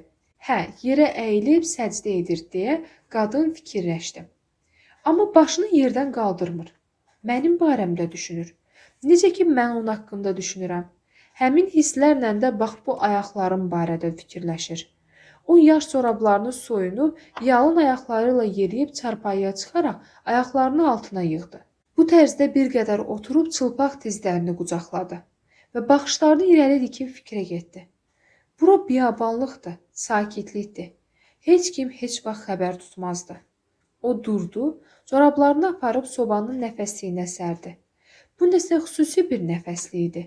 Sonra isə addımlayıb yalın ayaqları ilə çarpayıya qayıtdı. Yenidən onların üstündə oturdu. Divarın o biri üzündə tam sakitlik idi. O boynundan asdığı kiçik saata baxdı. Saat 2 idi. Bizimkilər saat 3-ə gəlməlidir. 1 saatdan az vaxt qalırdı. Burada tək oturacağam. Belə şey olar. İstəmirəm. Bu saat onu çağıracağam. Sergi ata, Sergi ata. Sergey Dmitriç, Knyaz Kasatski. Qapının arxasından səs gəlmədi. Qulaq asın. Bu əməli başlı zülmdür. Mən sizi heç çağırmazdım da, əgər lazım olmasaydı. Xəstəyəm, mənə nə olduğunu bilmirəm, o əzablı səslə dedi. Ah, o çarpayaya yayxanıb inlədi. Qəribədir, hiss edirdi ki, haldan düşüb, əzgindir. Hər şey onu incidir, titrədir, qızdırması var. Qulaq asın, mənə kömək edin, bilmirəm mənə nə olub. Qadın donunun düymələrini açdı, sinəsi göründü və çılpaq qollarını yana açıb inlədi. Bütün bu müddət ərzində o öz ambarçasında dua edirdi. Axşam dualarının hamısını oxuduqdan sonra indi hərəkətsiz qalmışdı. Gözlərini burnunun ucuna dikib ürəyində bu duanı oxuyurdu. Ey Rəbbim, İsa Məsih, ey Tanrının oğlu, mənə rəhm elə. Ancaq hər şeyi eşidirdi. Eşidirdi ki, soyunduqca qadının ipək paltarı necə xışıldayır, döşəmədə yeridikcə yalın ayaqlarının səsi necə gəlir, əlini ayaqlarına necə sürtdüyünü də eşidirdi. Öz zəifliyini, hər an məhv ola biləcəyini hiss edir və buna görə də dayanmadan dua oxuyurdu. Özünü arxasınca baxmadan getmək məcburiyyətində qalan nağıl qəhrəmanı kimi hiss edirdi. Beləcə Sergi görürdü ki, təhlükə, ölüm düz yanında, başı üzərində, ətrafındadır. Amma onu da bilirdi ki, bircə dəqiqə belə qadına fikir verməsə, xilas ola bilər. Ancaq qəfil qadını görmək istəyi onu çulğadı. Elə həmin andaca qadın dedi: "Qulaq asın, bu insafsızlıqdır. Mən ölə bilərəm." "Yaxşı, gedəcəm. Amma bir əlini fahişənin, o biri əlini manqalın közünə qoyan bir atanın etdiyi kimi edəcəm." Digər manqal yoxdur. Ətrafa boylandı. Bircə lampa vardı. O barmağını alovun üstünə tutdu və üz gözünü qırışdırdı. Dözməyə hazırlaşdı. Uzun müddət ona elə gəldi ki, heç nə hiss eləmir. Amma birdən nə qədər ağrıyıb ağrımadığına belə qərar verməsə belə, qəfil silkinib əlini geri çəkərək yellədi. "Yox, mən bunu bacarmaram.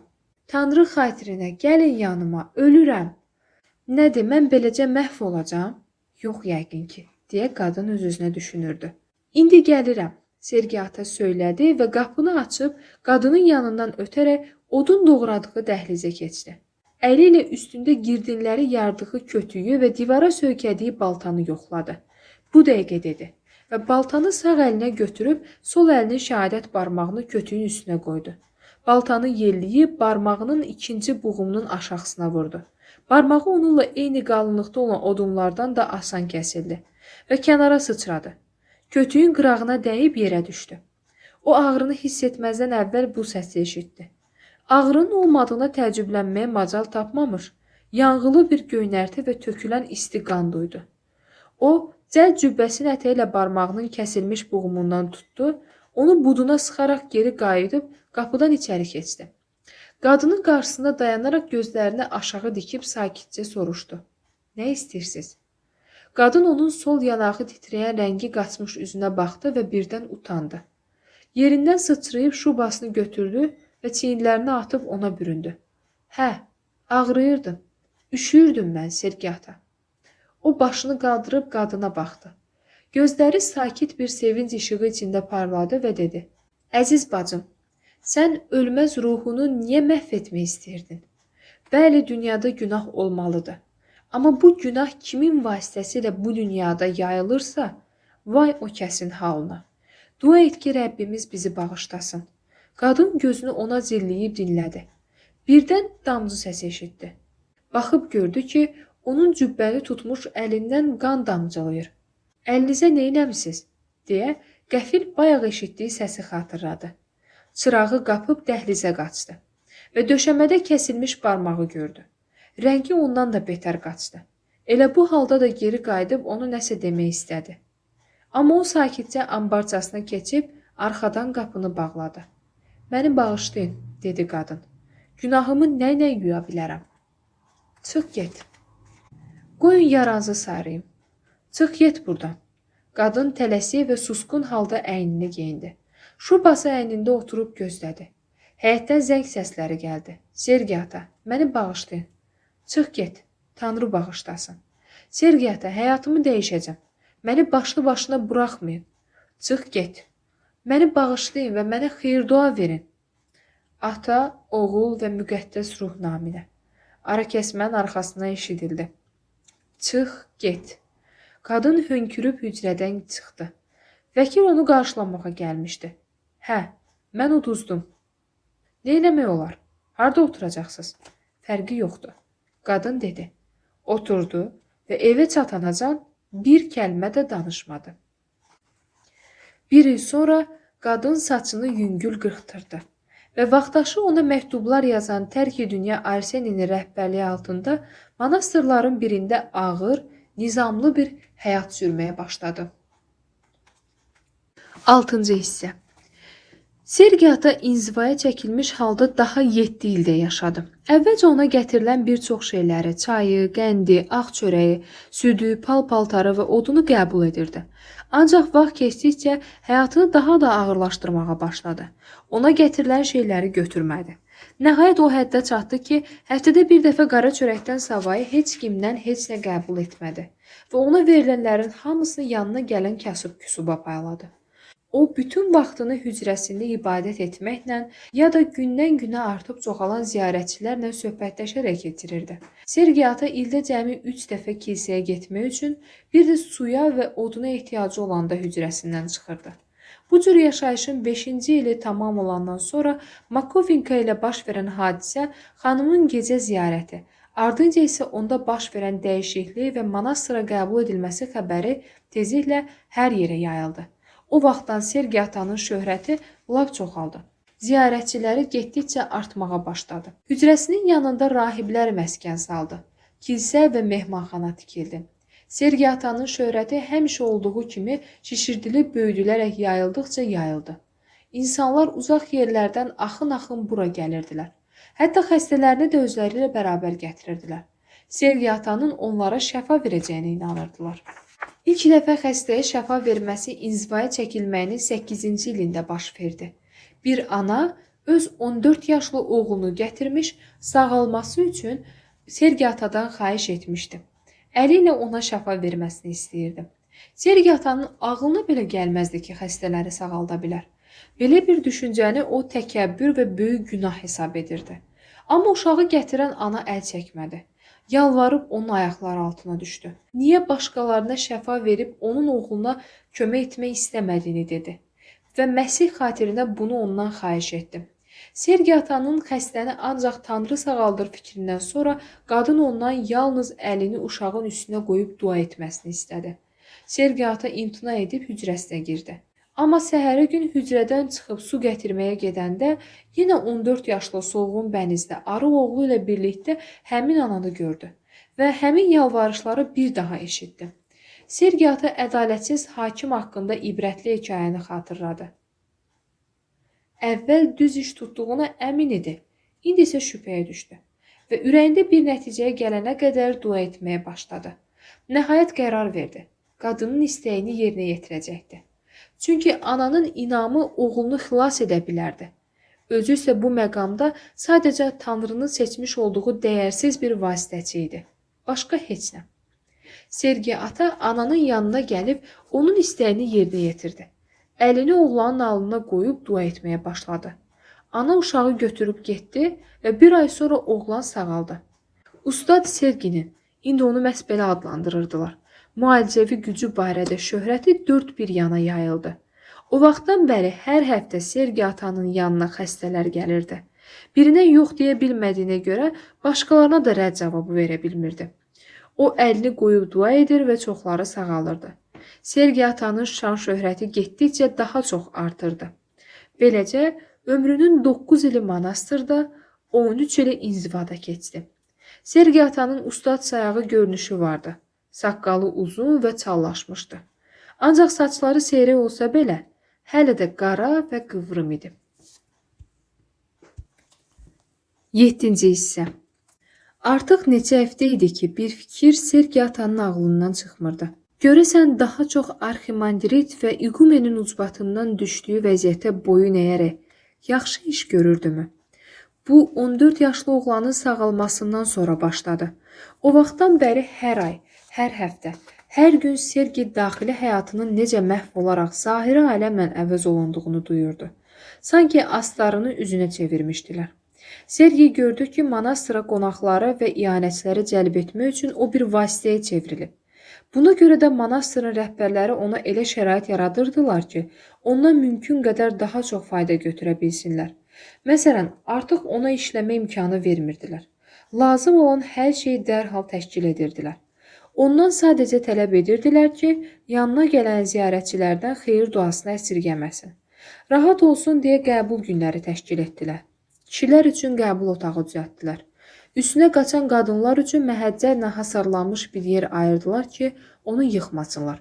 Həm də onlara xeyir dua verə bilsin. Gələnlərin ona ehtiyac duyduğunu bilirdi və razılaşırdı ki, Məsihin məhəbbət qanunu dünyaya yayırsa, insanların onu görmək tələbinə rədd cavabı verə bilməz. Bu insanlardan uzaqlaşmaq qəddarlıqdır.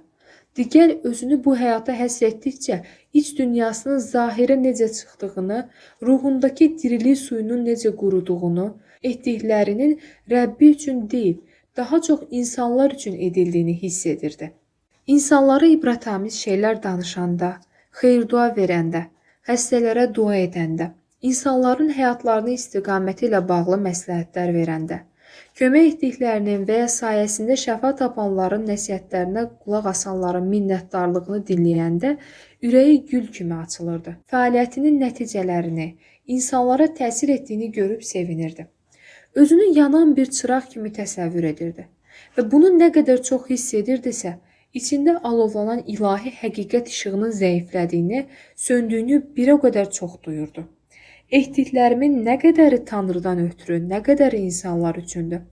Bu ona daim əzab verən və heç vaxt cavab tapmadığı, həm də cəsarət edib özünə verə bilmədiyi bir sual idi. Ruhunun dərinliklərində duyurdu ki, şeytan onun bütün fəaliyyətini dəyişib. Tanrıya xatir etdiyi bütün işləri indi insanlar üçündür. Ona görə də əvvəllər gülşənişinliyinə mane olanda necə istirab çəkirdisə, İndi də tənhalığın özü ona bu qədər istirab verirdi. O, qonaqlardan yorulmuşdu, bezmişdi. Amma qəlbinin dərinliyində onlara və yağdırılan təriflərə də sevinirdi. Hətta bir dəfə qərar verdi ki, qaçıb getsin, gizlənsin. Necə edəcəyini də düşünüb daşınmışdı. Özü üçün kəndli köynəyi, şalvar, kaftan və papaq hazırlamışdı. Cəmaata da deyirdi ki, bunlara ehtiyacı olanlara verəcək. Necə geyinəcəyini, saçını necə qırxıb gedəcəyini düşünə-düşünə bu paltarları daim yanında saxlayırdı. Əvvəlcə qatara minəcək, 300 kilometr gedəcək, sonra düşüb kənd-bəkənd gəzəcəkdi. Qoca bir əskərdən buradan necə getdiyini, ona nələr verildiyini və evlərə necə buraxıldığını soruşdu. Əskər ən yaxşı sədəqənin harada verildiyini dedi və Sergi ata da eynən bu cür etmək qərarına gəldi. Hətta bir gecə geyinib getmək istəmişdi. Amma hansının daha yaxşı seçim olduğunu bilmirdi. Qalmalı idi, yoxsa getməli? Əvvəlcə tərəddüdə düşdü. Sonra tərəddüd keçib getdi. Şeytana öyrəşib təslim oldu. Kəndli paltarı isə ona ancaq düşüncələrini, hisslərini xatırladırdı. Hər gün daha çox insan onun yanına gəlirdi və ruhen güclənməyə, dua etməyə getdikcə daha az vaxt qalırdı. Bəzən aydınlanma anlarında fikirləşirdi ki, o əvvəllər çeşmənin olduğu yerə bənzəyir. Məndən, içimdən sakitcə axıb keçən canlı bir çeşmə vardı. Qadın həmin gecəni və onu, indi Agni ana adlandırılan rahibə qadını həmişə fərəhlə xatırlayırdı. Qadın onu yoldan çıxarmağa çalışdığı vaxt əsl həyatın nə olduğunu anlamışdı. Həmin qadın saf suyun dadına baxdı. Amma o vaxtdan bəri su öz yerinə dolmağa macal tapmamış, susuzluqdan yananlar gəlir, toplaşır, bir-birini döyür, basırıq salırdılar. Onlar bulağı qurutdular və yerində təkcə palçıq qaldı. O, nadir aydınlanma anlarında bax belə düşünürdü. Amma çox vaxt yorğun olurdu və buna görə özünə yazığı gəlirdi. Baharda Prepalaveniya bayramı ərəfəsi idi. Sergi ata mağara kilsəsində axşam ibadətini yerinə yetirirdi. İçəriyə nə qədər adam sığırdısa, o qədər də yerləşmişdi. Düz 20 nəfər. Bunlar varlı cənablar və tacirlər idi. Sergi ata içəriyə hamını buraxmışdı.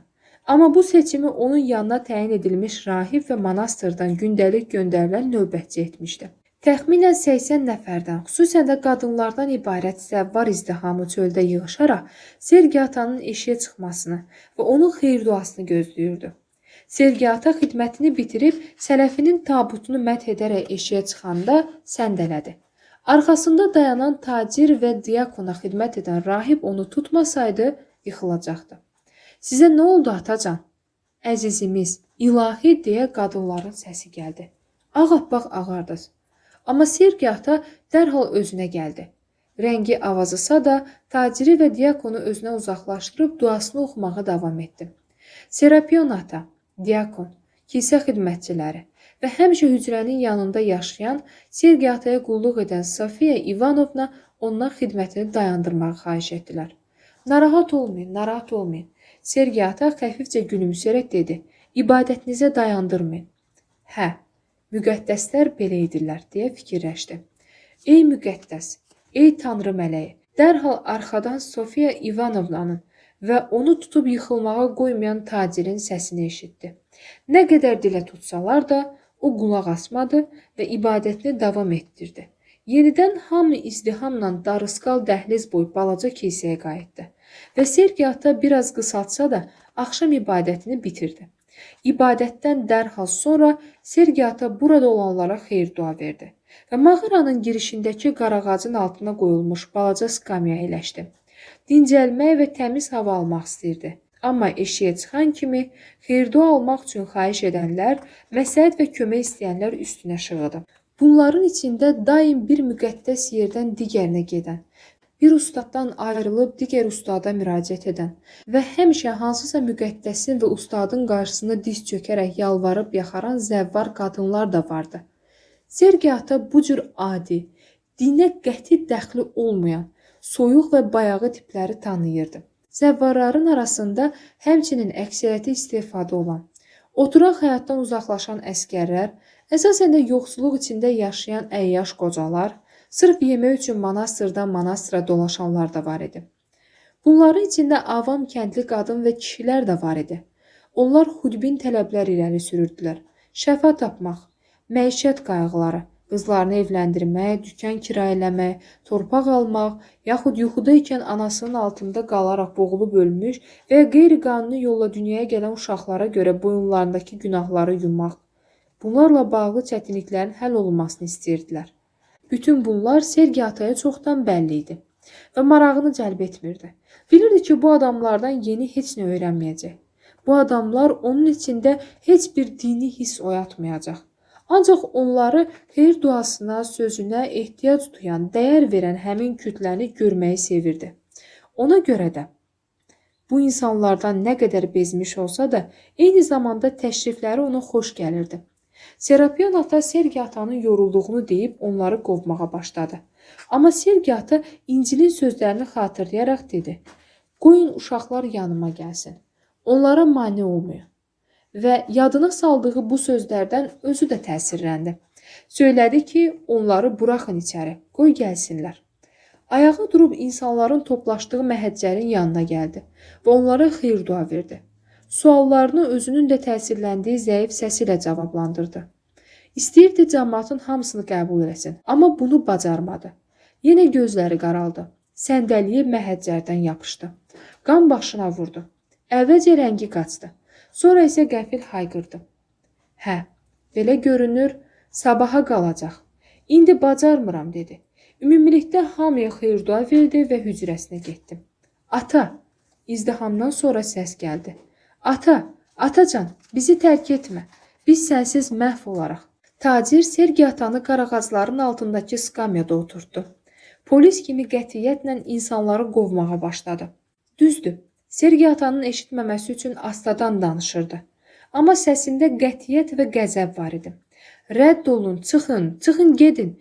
Xeyir-dua verdi də, daha nə istəyirsiniz? Marş, yoxsa boynunuzu qıracam.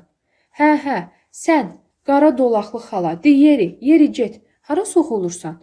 Axı deyildi ki, qurtardı. Sabah gələrsiniz, bugünlük bu qədər. Xala qurban, icazə ver gözlükdən onun üzünə baxım. Bir qarı dedi. Baxdıracam indi səni, hara soxulursan? Sergi ata tacirin kobud davrandığını gördü.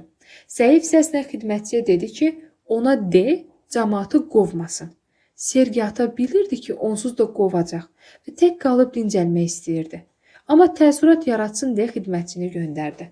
Yaxşı, qovmuram, öyüd nəsihət verirəm, tacir cavab verdi. Axı onlar da adamı boğaza yığırlar. Zərrəcə başqalarını fikirləşmirlər, ancaq özlərini düşünürlər. Olmaz deyildi. Gedin, sabah gələrsiniz. Beləcə tacir hamını qovdu. Tacir nizam-intizam sevdiyinə, cəmaatı incitməyi və qovmağı xoşladığına görə, ən əsası da Sergi ata onun özünə lazım olduğu üçün belə can yandırırdı. Tacir dul idi və xəstə ərə getməmiş bir qızı var idi. Qızını 1400 kilometr uzaqlıqdan Sergi atanın yanına gətirmişdi ki, onu sağaltsın. 2 il idi ki, bu qızı aparmadığı yer qalmamışdı. Əvvəlcə Quberniyanın universitet şəhərciyindəki klinikaya apardı. Amma aparılan müalicələr kömək etmədi. Sonra onu Samara quberniyasında bir kəndlinin yanına aparıb gətirdi. Qız birazca yüngülləşdi. Ardınca Moskvalı bir həkimin yanına getdilər. Tacir ona çox pul ödədi. Amma heç bir köməyi dəymədi. İndi ona demişdilər ki, qızı sağaltsa Sergi ata sağaldar. Budur. O da qızını götürüb gəlmişdi. Və beləcə tacir bütün cəmaatı qovandan sonra Sergi atanın yanına gəldi və hazırlıqsız filansız diz çöküb ucadan dedi. Müqəddəs ata, qızıma xeyir-dua ver. Xəstəlik onu əldən salıb. Bunu sənin müqəddəs ayaqlarına qapanıb deyirəm, deyə o əlini əlinin üstünə qoydu. Bütün bunları o elə edir və elə deyirdi ki, sanki qanun və adətlə müəyyən edilmiş nəsə aydın və qəti bir iş görür. Və qızının sağalması üçün hansısa başqa yolla deyil, məhz bu cür xahiş etməli idi. Bunu o qədər qətiyyətlə etdi ki, hətta Sergi ata da buna inandı. Amma buna baxmayaraq yenə də ona ayağa qalxmaq və danışmaq göstərişi verdi ki, görsün nə məsələdir. Tacir dedi ki, qızının 22 yaşı var. 2 il əvvəl anasının qəfil ölümündən sonra naxoşlayıb. Necə ah çəkibsə, o vaxtdan xəstəlik canından çıxmır. Və budur, 1400 kilometr yol qət edib onun huzuruna gəlmişdilər. Qız indi mehmanxanada oturub Sergi atanın onu yanına çağırmasını gözləyirdi. Gündüz o heç yana getmir, işıqdan qorxurdu. Yalnız qrupdan sonra çölə çıxırdı. Yəni bu qədər zəifdir? Sergi ata soruşdu. Yox, elə ciddi zəifliyi yoxdur. Özü də ətli canlıdır. Sadəcə həkimin dediyi kimi nevrastenikdir. Nevrasteniya əsəb sisteminin zəifləşməsi nəticəsində əmələ gəlib, tez yorulma, əsəbilik, baş ağrısı və s. şəklində təzahür edən əsəb xəstəliyidir. Siz göstəriş verin. Mən uça-uça onu sizin yanınıza gətirim. Müqəddəs ata, bu zavallı atanın ürəyinə təpər verin. Soyu qurumasın. Dualarınızla bu xəstə qızıma şəfa verin. Tacir yenidən yalvarıb yaxararaq dizləri üstə çöktü və başını əllərinin üstünə qoyub yana əyərək eləcə donub qaldı. Sergi ata yenidən ona ayağa qalxmasını göstəriş verdi və bu adamın işinin nə qədər ağır olduğunu, amma vəzifəsini sədaqətlə yerinə yetirdiyini düşündü. Dərindən köksünü ötürüb bir neçə saniyəli sustu və dedi. Yaxşı, axşam onu gətirərsən. Ondan ötürü dua edəcəm. İndi isə yorulmuşam. O gözlərini qapadı. Kimisə göndərərəm. Tacir qumun üstü ilə ayaqlarının ucunda yeridiyinə görə çəkmələri bəhdən cırıldayırdı. O uzaqlaşdı və Sergi ata tək qaldı. Sergi ata bütün günü dini ayinlər icra edir, zəvvarlarla görüşürdü. Amma bu gün xüsusilə ağır idi. Səhər mötəbər bir məmur qonaq gəlmişdi.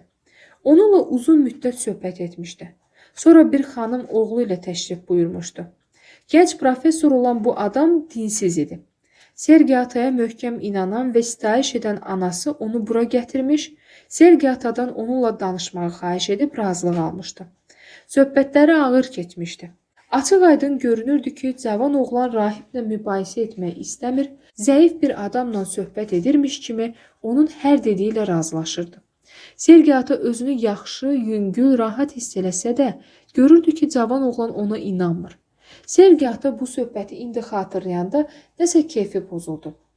Ata, yemək yeyin, xidmətçi dedi. Hə, mənə nəsə gətirin. Xidmətçi mağaranın girişindən 10 addım aralıda tikilmiş hücrəyə getdi. Sergi ata isə tək qaldı. Tək yaşadığı, bütün işlərini özü gördüyü, prosvira, yəni kilsədə ibadət vaxtı yeyilən fətirlə, çörəklə qidalandığı vaxt artıq keçmişdə qalmışdı. Onu inandırmışdılar ki, sağlamlığına laqeyd yanaşmağa haqqı yoxdur. Beləcə ona ətsiz, amma yaxşı yeməklər verirdilər. Düzdür, az yeyirdi. Amma əvvəlkinə nisbətən bu çox idi. Özü də iştahla yeyirdi. Daha əvvəlki kimi ikrahla, günah bir iş gördüyünü düşünərək nahar etmirdi. İndi də belə oldu. O sıyıq və ağ çörəyin yarısını yeyib bir fincan çay içdi. Xidmətçi getdi və o qarağacın altındakı skamyada tək qaldı. Əsrarəngiz may axşamı idi. Ağcaqayınların, ağcaqovaqların, qarağacların, meşə gilası və palıd ağaclarının yarpaqları təzəcə açmışdı. Qarağacların arxasında başdan başa gül açan meşə gilası kolları çiçəyini tökməmişdi. Bülbüllərin biri tamamilə yaxında, ikisi ya üçü isə aşağıda. Çayın yanındakı kolluqda cəhcəh vurur, səsləri aləmi başına götürmüşdü. Çay tərəfdən işdən qayıdanların, daha doğrusu fəhlilərin zümzümə səsləri gəlirdi. Meşənin arxasınca çəkilmiş günəşin çiliklənmiş şüaları isə yaşıllığın arasından ətrafa səpələnirdi. Hər tərəf büsbütün açıq yaşıl rəngə boyanmışdı. Qarağaclar olan yerlər isə tünd idi. Böcəklər uçuşur, özlərini ora-bura çırpır və düşürdülər. Şam yeməyindən sonra Sergi ata ürəyində dua etməyə başladı. Rəbbim, İsa Məsih, Tanrının oğlu, bizi bağışla. Ardınca da məzmur oxudu və birdən-birə duanın ortasında haradansa bir sərçə peyda oldu. Koldan uçub yerə düşdü. Civildəyərək kənara sıçradı. Nədənsə ürkdü və perikdi. O, duasında Tanrıdan qəlbindən dünya məhəbbətini çıxarmasını istəyirdi. Tələsirdi ki, tez oxuyub qurtarsın və tacirlə xəstə qızını çağırmağa adam göndərsin. Qız onu maraqlandırırdı. O mənada ki, bu bir əyləncə və yeni sima idi. Həm atası, həm də özü onu duaları yerinə yetirilən bir müqəddəs hesab edirdilər. O isə bundan imtina edirdi. Amma ürəyinin dərinliklərində özü də buna inanırdı.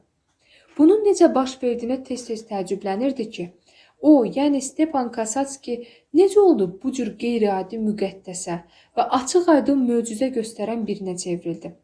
Ancaq onun məhz belə olduğuna heç bir şübhə yox idi. Necə inanmasın? Zəif bir oğlan onun duası sayəsində sağalmış, görmə qabiliyyətini itirmək üzrə olan yaşlı bir qadın görməyə başlamışdı. Qəribə də olsa bu belə idi. Tacirin qızı yeni bir sima olduğu, ona sitayiş etdi. Həm də üzərində öz şəfa verici gücünü və şöhrətini bir daha təsdiqləyəcəyi üçün onu maraqlandırırdı. Minlərlə kilometr uzaqdan bura gəlirlər. Qəzetlərdə yazırlar, hökümdar da bilir. Avropa, kafir Avropa belə xəbərdardır deyə fikirləşirdi. Birdən o, öz şöhrətpərəstliyindən vicdan əzabı çəkdi və yenidən Tanrıya dua etməyə başladı. Ey göylərin hökümdarı, ilahi, ey təsəlli verən, həqiqətin ruhuna, canımıza dol. Qəlbimizi hər cür pisliklərdən təmizlə və xilas et, ey mübarək. Canımı bürüyən şöhrət sirkabından məni təmizləyib pakla, deyə təkrarladı. və bu barədə dəfələrlə Rəbbinə üst tutub yalvardığını, bununla bağlı indiyə qədər etdiyi duaların isə nə qədər bihudə olduğunu xatırladı. Onun duaları başqalarına möcüzələr bəxş edirdi. Ancaq özü bu rəzil nəfsdən xilas olmaqdan ötürü Tanrıdan heç nə istəyə bilmirdi. O, inzivasının ilk illərindəki dualarını xatırladı. Həmin vaxt özünə paklıq, itaət və sevgi əta olunması üçün dualar edəndə ona elə gəlmişdi ki, Rəbbi onu eşidir. O, pak idi deyə barmağını kəsmişdi. Büzüşmüş barmağını yerdən götürüb öpmüşdü. Elə bilirdi ki, günahkarlığına görə daima özündən iyrənəndə itaət etmiş olur. Ona elə gəlirdi ki, sərxoş bir əskərin yanına gəlib ondan pul tələb edəndə göstərdiyi mehribanlığı bütün incəliklərinə qədər xatırlaması da bir sevgidir. Bəs indi özündən soruşdu. İndi kimisə sevirmi? Sofiya İvanovnanı sevirmi? Serapion atanı necə? Bu şəxslərə sevgi bəsləyə bilirmi? Bugün ibrətamiz söhbət etdiyi, lakin bu zaman ancaq öz ağlını və təhsildən geri qalmadığını göstərməyə can atdığı o savadlı gənci sevirmi? İnsanlar tərəfindən sevilməyə xoşlayırdı. Həmin kəslərdən sevgi umur. Ancaq özü onların heç birini sevmirdi. İndi onun nə sevgisi var idi, nə itaəti, nə də paklığı. Tacirin qızının 22 yaşı olduğunu biləndə sevindi. Görəsən o gözəl idimi? Qızın zəifliyi barədə soruşanda da onda qadın zərifliyinin olub-olmadığını bilmək istəyirdi. Doğrudanmı mən bu qədər alçalmışam deyə fikirləşdim. İlahi, kömək ol, özümə qaytar məni. Ya Rəbbim, o əllərini açıb dua etməyə başladı. Bülbüllərin səsi aləmi başına götürdü. Bir böcək ona sarı uçub başının arxasına qondu. Onu əli ilə kənara atdı. Görəsən o varmı? Bir evin qıfıllı qapısını çöl tərəfdən döyürəm. Qapı qıfıllıdır. Mən qıfılı görə bilirəm. Qıfıl bu. Bülbüllər, böcəklər təbiətdir. Bəlkə də həmin gənc haqlıdır. O ucadan dua etməyə başladı. Bu fikirlər yox olub özünü yenidən sakit və əmin hiss edənə qədər uzun müddət buna davam etdi. Kilsə zəngini çaldı və çölə çıxan xidmətçiyə dedi ki, qoy indi tacirlə qızı gəlsin. Tacir qızının qoluna girib gətirdi. Onu hücrəyə ötürüb dərhal da getdi. O sarı saçlı, son dərəcə bəyaz çöhrəli, soluğun və kök. Həddindən artıq qısa boylu, qorxmuş uşaq simalı. Eləcə də qadınlara məxsus çox yetkin bədən quruluşu olan bir qız idi. Sergi ata girişdəki oturacaqda əyləşmişdi. Qız yanından keçərkən dayandı. Ona xeyir-dua verəndə gözlərini bədənindən çəkmədiyi üçün onu vahimə bastı. O keçdi. Sergi atanı elə bir ilan vurmuşdu. Üzündən onun ehtiraslı və kamağıl olduğunu görmüşdü. Ayağa qalxıb hücrəyə girdi. Qız kətildə oturub onu gözləyirdi. O içəri girəndə qız ayağa qalxdı. Atamın yanına getmək istəyirəm dedi. Qorxma dedi. Haran ağrıyır? Hər yerim ağrıyır deyə qız cavab verdi. Və həm də gülümsündü. Üzünü təbəssümün işığı bürüdü. Sən sağalacaqsan. Dua et. Nə dua edim? Mən etmişdim. Heç bir kömək olmadı deyə qız güldü. Siz əlinizi üstümə qoyub dua edin. Mən yuxuda sizi görmüşdüm. Necə görmüşdün? Gördüm ki, bax beləcə əlinizi sinəmə qoymusunuz deyə o Sergi atanın əlini öz döşünün üstünə qoyub sıxdı. Bax bura.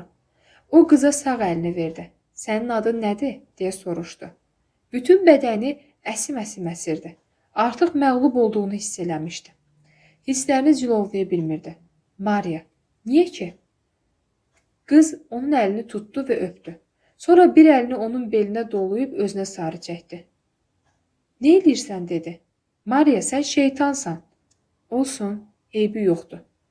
Qız onu qucaqlayıb birlikdə çarpayıya oturdular. Sergi ata bir də sübh çağı kandara çıxdı. Doğrudan bütün bunlar baş verdi. Atası gələcək, qız hər şeyi deyəcək. O şeytandır. Bəs mən nə edəcəm? Odur. Barmağımı kəsdiyim balta oradadır deyə baltanı qapıb hücrəyə sarı getdi. Hücrə xidmətçisi qarşısına çıxdı. Odun doğramaq istəyirdiniz? Baltanı mənə verin zəhmət olmasa. O baltanı verib hücrəyə keçdi. Qız uzanıb yatmışdı. Dəhşət içində onu süzdü. Kəndli paltarını götürüb geyindi. Əlinə bir qayçı alıb saçını kəsdi və dağın ətəyinə 4 ildir görmədiyi çaya doğru enişlə aşağı indi. Çay boyunca bir yol uzanırdı. Həmin yola düşüb nahara qədər gəzişdi. Naharda çovdarlığın içinə girib uzandı. Axşamüstü çay kənarındakı bir kəndin yaxınlığına gəldi. Kəndə girmədi. Çayın qırağına, uçuruma tərəf getdi. Səhər tezdən idi. Günəşin çıxmasına yarım saat qalırdı. Hər şey boz bulanıq və tutqun görünürdü. Şimaldan soyuq səhər küləyi əsirdi. Bunu bitirmək lazımdı daha. Tanrı yoxdur. Bəs necə bitirim? Özümü atım? Axı üzə bilirəm, batmayacam. Özümü asım? Hə, bu qurşaq, o da budaq. Özünü asmaq o qədər mümkün və yaxın göründü ki, dəhşətə gəldi. Ümidsiz anlarda olduğu kimi dua etmək istədi. Amma dua ediləsi heç nə yox idi. Yox idi Tanrı. Yerdə dirsəklənib uzanmışdı.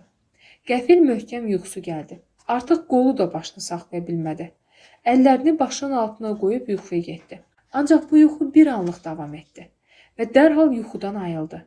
Ya yuxuda, ya da xəyalında nəsə görmüşdü. Budur, o yuxuda anasının evində demək olar lap körpə çağlarını görürdü. Onlara bir fayton yaxınlaşdı. Faytonda nəhəng, cüssəli, qara saqqalı Nikolay Sergeyeviç dayı, onunla birgə iri gözlü, mülayim baxışlı, üzündən utancaqlıq yağan nərmənazik qızı Paşenka düşdü. Paşenkanı da oğlanların arasına qatırlar. Onunla da oynamaq lazımdır. Amma darıxdırıcıdır. Qız avamdır. Axırda onunla məsxərə etməyə başlayırlar. Onun necə üzə bildiyini göstərməyə məcbur edirlər. O da döşəmədə uzanıb quru yerdəcə üzməyə başlayır. Onu axmaq yerinə qoyub hamı qəhqəhə çəkir. Qız bunu görür və qızarıb pördür. Pis vəziyyətə düşüb ayağa qalxır. Elə yazıq bir vəziyyətə düşür ki, utanır. Və onun çəpəki, mehriban, mütü təbəssümünü heç vaxt unutmaq mümkün deyil. Sergi bu hadisədən sonra onun nə vaxt gördüyünü xatırlamağa çalışdı. Çox sonralar, rahibliyə təzəcə girəndə görmüşdü. Bir mülkədarla evlənmişdi. Əri bütün var dövlətini havaya sovurub, özünü isə döyürmüş. 2 övladı olmuşdu, oğlu və qızı. Oğlu kiçik yaşlarında ölmüşdü. Sergi onu necə bədbəxt gördüyünü yadına saldı. Sonra onu monastırda görəndə qadın dul idi. O elə əvvəlki kimi idi. Avam olmasa da, zövqsüz, səfil və miskin bir vəziyyətdə idi. Qızı və onun nişanlısı ilə gəlmişdi. Onlar artıq kasıb idilər. Sonra eşitdi ki, o əyalət şəhərlərindən birində yaşayır və çox kasıbdır. Bəs mən niyə onun haqqında düşünürəm, deyə öz-özündən soruşdu. Amma onun haqqında düşünməkdən əl çəkə bilmədi. İndi görəsən hardadır? Ona nə olub? O vaxt döşəmədə üzdüyü kimi indi də bədbəxtdirmi? Bəs mən onun haqqında niyə düşünürəm axı? Mən kiməm? Buna son qoymaq lazımdır. Yenə dəhşətə gəldi. Yenə bu fikirdən qurtulmaq üçün Paşenka barədə düşünməyə başladı. Beləcə, gah özünün vacib sonunu, gah da Paşenka barədə fikirləşərək uzun müddət uzanıb qaldı. Paşenka ona xilaskar kimi görünürdü. Nəhayət, yuxuya getdi. Yuxusuna girmiş bir mələk ona yaxınlaşıb dedi: "Get Paşenkanın yanına və ondan öyrən. Gör sən nə etməlisən, günahın nədir və xilasın nədədir." Yuxudan oyandı və bunun Tanrıdan gələn bir ilham olduğuna inandı. Sevindi və ona deyilənləri yerinə yetirməyə qərar verdi. O, Paşenkanın yaşadığı şəhəri tanıyırdı. Bu, 300 kilometr uzaqlıqda yerləşirdi və ora getdi. 8-ci fəsil. Paşenka artıq çoxdan həmin Paşenka deyildi. Qoca, arıqlayıb taqqanağa çıxmış, üzü qırış-qırış Praskovya Mixaylovna idi. Əyyaş, bəxtsiz məmur Mavrikiyenin qaynanası. O, kürəkəninin son iş yerinin olduğu əyalətdə yaşayırdı. Ailəsinə, qızına, ağır nevrasteniya xəstəsi olan kürəkəninə və 5 nəvəsinə o baxırdı. Tacir qızlarına saata 50 qəpikdən musiqi dərsi verirdi. Gün ərzində bəzən 4, bəzən də 5 saat dərs keçirdi. Ayda hardasa 60 rubl qazanırdı.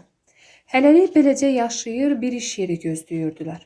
İş xahişi ilə Praskovya Mixaylovna bütün doğmalarına və dostlarına, o cümlədən Sergiyə də məktub yazmışdı. Amma məktub ona çatmamışdı. Şənbə günü idi. Praskovya Mixaylovna şirin çörəyin xəmirini özü yoğururdu. Xəmirə kişmiş də qatmışdı. Bir vaxtlar atasının təhkimli aşpazı bu çörəyi çox yaxşı bişirirdi. Sabahki bayramda bu çörəkdən nəvələrinə pay vermək istəyirdi. Qızı Maşa körpəsini yatızdırırdı. Böyük oğlu və qızı məktəbdə idi. Kürəkəni gecə yatmamışdı. Yuxuya indicə getmişdi. Praskovya Mixaylovna dünən uzun müddət yata bilməmişdi. Çalışmışdı ki, qızının ərinə olan qəzəbini soyutsun. Görürdü ki, kürəkəni iradəsi süst adamdır. Başqa cür yaşaya bilməz və arvadının məzəmməti ona təsir edən deyil. Ona görə də var gücü ilə çalışırdı ki, evdə əmin-amanlıq olsun, qanqaraçılıq olmasın. İnsanlar arasındakı umma küsüyə heç cürə dözə bilmirdi. Əmin idi ki, bununla heç nə yaxşılaşmayacaq. Əksinə, hər şey daha da betər olacaq. Hətta o bu barədə düşünmürdü belə. Sadəcə eynən pis qoxudan, qəfil qopan səs-küydən, bədəninə dəyən zərbələrdən necə əziyyət çəkirdisə, qəzəbdən də elə narahat olurdu. O təzəcə özündən razı halda Lukeriyaya xəmir yoğurmağa öyrədirdi ki, 6 yaşlı nəvəsi əyri ayaq Mişa önlükdə, gözənmiş yun corabda hövlnay mətbəxə girdi. Nənə, qorxulu bir qoca səni axtarır. Lukeriya boylanıb dedi. Səvvardır deyəsən. Praskovya Mixaylovna arıq dirsəklərini bir-birinə sürtüb, əllərini isə önlüyünə silib pul kəsindən 5 qəpik götürmək üçün evə girdi. Amma sonra yadına düşdü ki, 1 qrivenden az pulu yoxdur. Çörək verməyi düşündü və geriyə dolabın yanına gəldi. Birdən o qədər pulu verməyə heyfi gəldiyini xatırlayıb qəfil qızardı və Lukeriyaya çörəkdən bir parça kəsməyi tapşırıb yenidən qrivenin dalınca qayıtdı. Al, bu da sənin cəzan, qadın öz-özünə dedi. İndi 2 qat ver. Hər iki bəxşişi üzrxahlıq edərək zəvvara verdi. Bu zaman nəinki öz səxavəti ilə fəxr edirdi.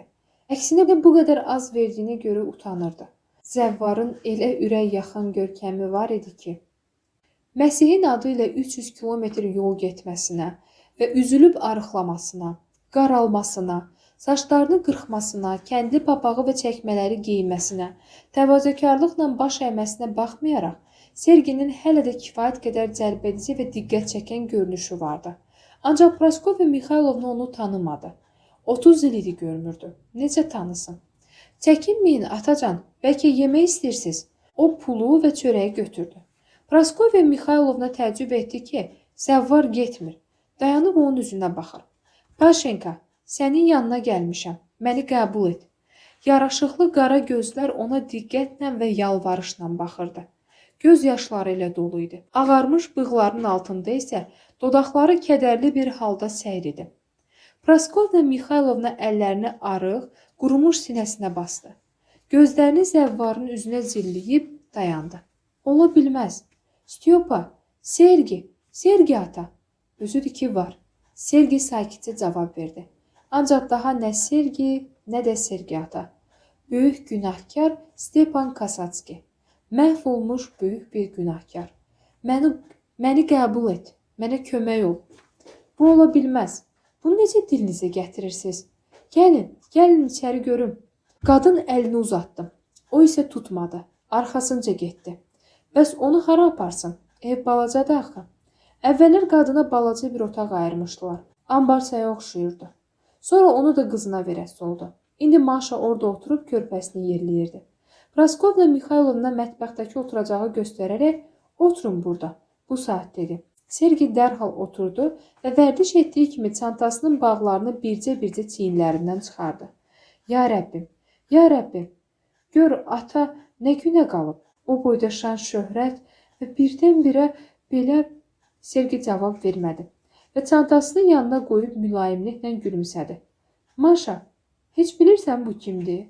Praskovya Mixaylovna qızına Serginin kim olduğunu pıçıltı ilə danışdı. Onlar ambarçadan yorğan döşəyi və beşiyi çıxardıb Sergi üçün yer açdılar. Praskovya Mixaylovna Sergini balaca otağa apardı. Burada dincəlin, inciməyin, mən getməliyəm. Hara? Dərslərim var, deməyə də utanıram. Musiqidən dərs keçirəm. Musiqi yaxşı şeydir. Ancaq bir şey deyim. Praskovya Mixaylovna, mən sizin yanınıza bir neçə məsələ üçün gəlmişəm. Sizinlə nə vaxt danışa bilərəm? Sizinlə danışmaq mənim üçün böyük xoşbəxtlikdir. Axşam alınar? Olar, amma bir xahişim də var. Mənim kim olmağım barədə heç kimə heç nə deməyin. Mən sirrimi ancaq sizə açmışam. Hara getdiyimi heç kim bilmir. Belə məsləhətdir. Axı qızıma demişəm. Eybi yox. Ondan xahiş edin, heç kimə heç nə deməsin. Sergi çəkmələrini çıxarıb uzandı. Yuxusuz keçirdiyi bir gecədən və 40 kilometrlik yoldan sonra dərhal yuxuya getdi. Praskovya Mixaylovna qayıdanda Sergi balaca otaqda oturub onu gözləyirdi. O yemək yemək üçün otaqdan çıxmamışdı. Lukeryanın gətirdiyi şorba və sıyığı yemişdi. Nəcəb söz verdiyin vaxtdan tez gəlmisən, Sergi dedi. İndi danışa bilərik. Çünki belə bir ziyarətçim olduğu üçün xoşbəxtəm və buna görə dərsi təxirə saldım. Qoy qalsın sonraya. Mən özüm sizin yanınıza gəlməyə xəyal edirdim. Məktub da yazmışdım və qəfil belə bir xoşbəxtliklə qarşılaşmışam. Paşenka, xahiş edirəm. İndi sənə söyləyəcəklərimi etiraf kimi, ölüm anında Tanrı qarşısında dediyim sözlər kimi qəbul et. Paşenka, mən müqəddəs bir insan deyiləm. Hətta adi, sıravi bir adam belə deyiləm. Mən günahkaram, çirkli, murdar, yolunu azmış, təkəbbürlü bir günahkar. Hamıdan pis olduğumu dəqiq deyə bilmərəm, amma bilirəm ki, ən pis insanlardan da betərəm. Paşenka əvvəlcə bərəlmiş gözlərlə ona baxdı. İnandı. Tam əmin olduqdan sonra əlini onun əlinə toxundurdu və kədərlə gülümsəyərək dedi. Stiva, bəlkə şişirdirsən? Yox, Paşenka, mən əxlaqsızam, qatiləm, kafir və fırıldaqçıyam. Ya Rəbbim, siz nə danışırsınız? Praskovya Mixaylovna dedi. Amma necəsə yaşamaq lazımdır. Mən isə hər şeyi bildiyini düşünən, başqalarına necə yaşamağı öyrədən mən heç nə bilmirəm. Səndən xahiş edirəm, mənə öyrət. Nə danışırsan, Stiva? Sən mənimlə məsxərə edirsən? Niyə həmişə mənə gülürsüz? Yaxşı, deyək ki, gülürəm. Təki mənə de görüm, necə yaşayırsan? Bax, həyatın necə keçib? Mən ən iyrənc, ən murdar bir həyat yaşamışam. İndi də Rəbbim məni cəzalandırır və düz eləyir. Çünki indi də çox səfeh və çox axmaq bir ömür sürürəm. Ərə necə getdin? Onunla necə yaşadın? Hər şey bərbad oldu. Yaman vuruldum ona.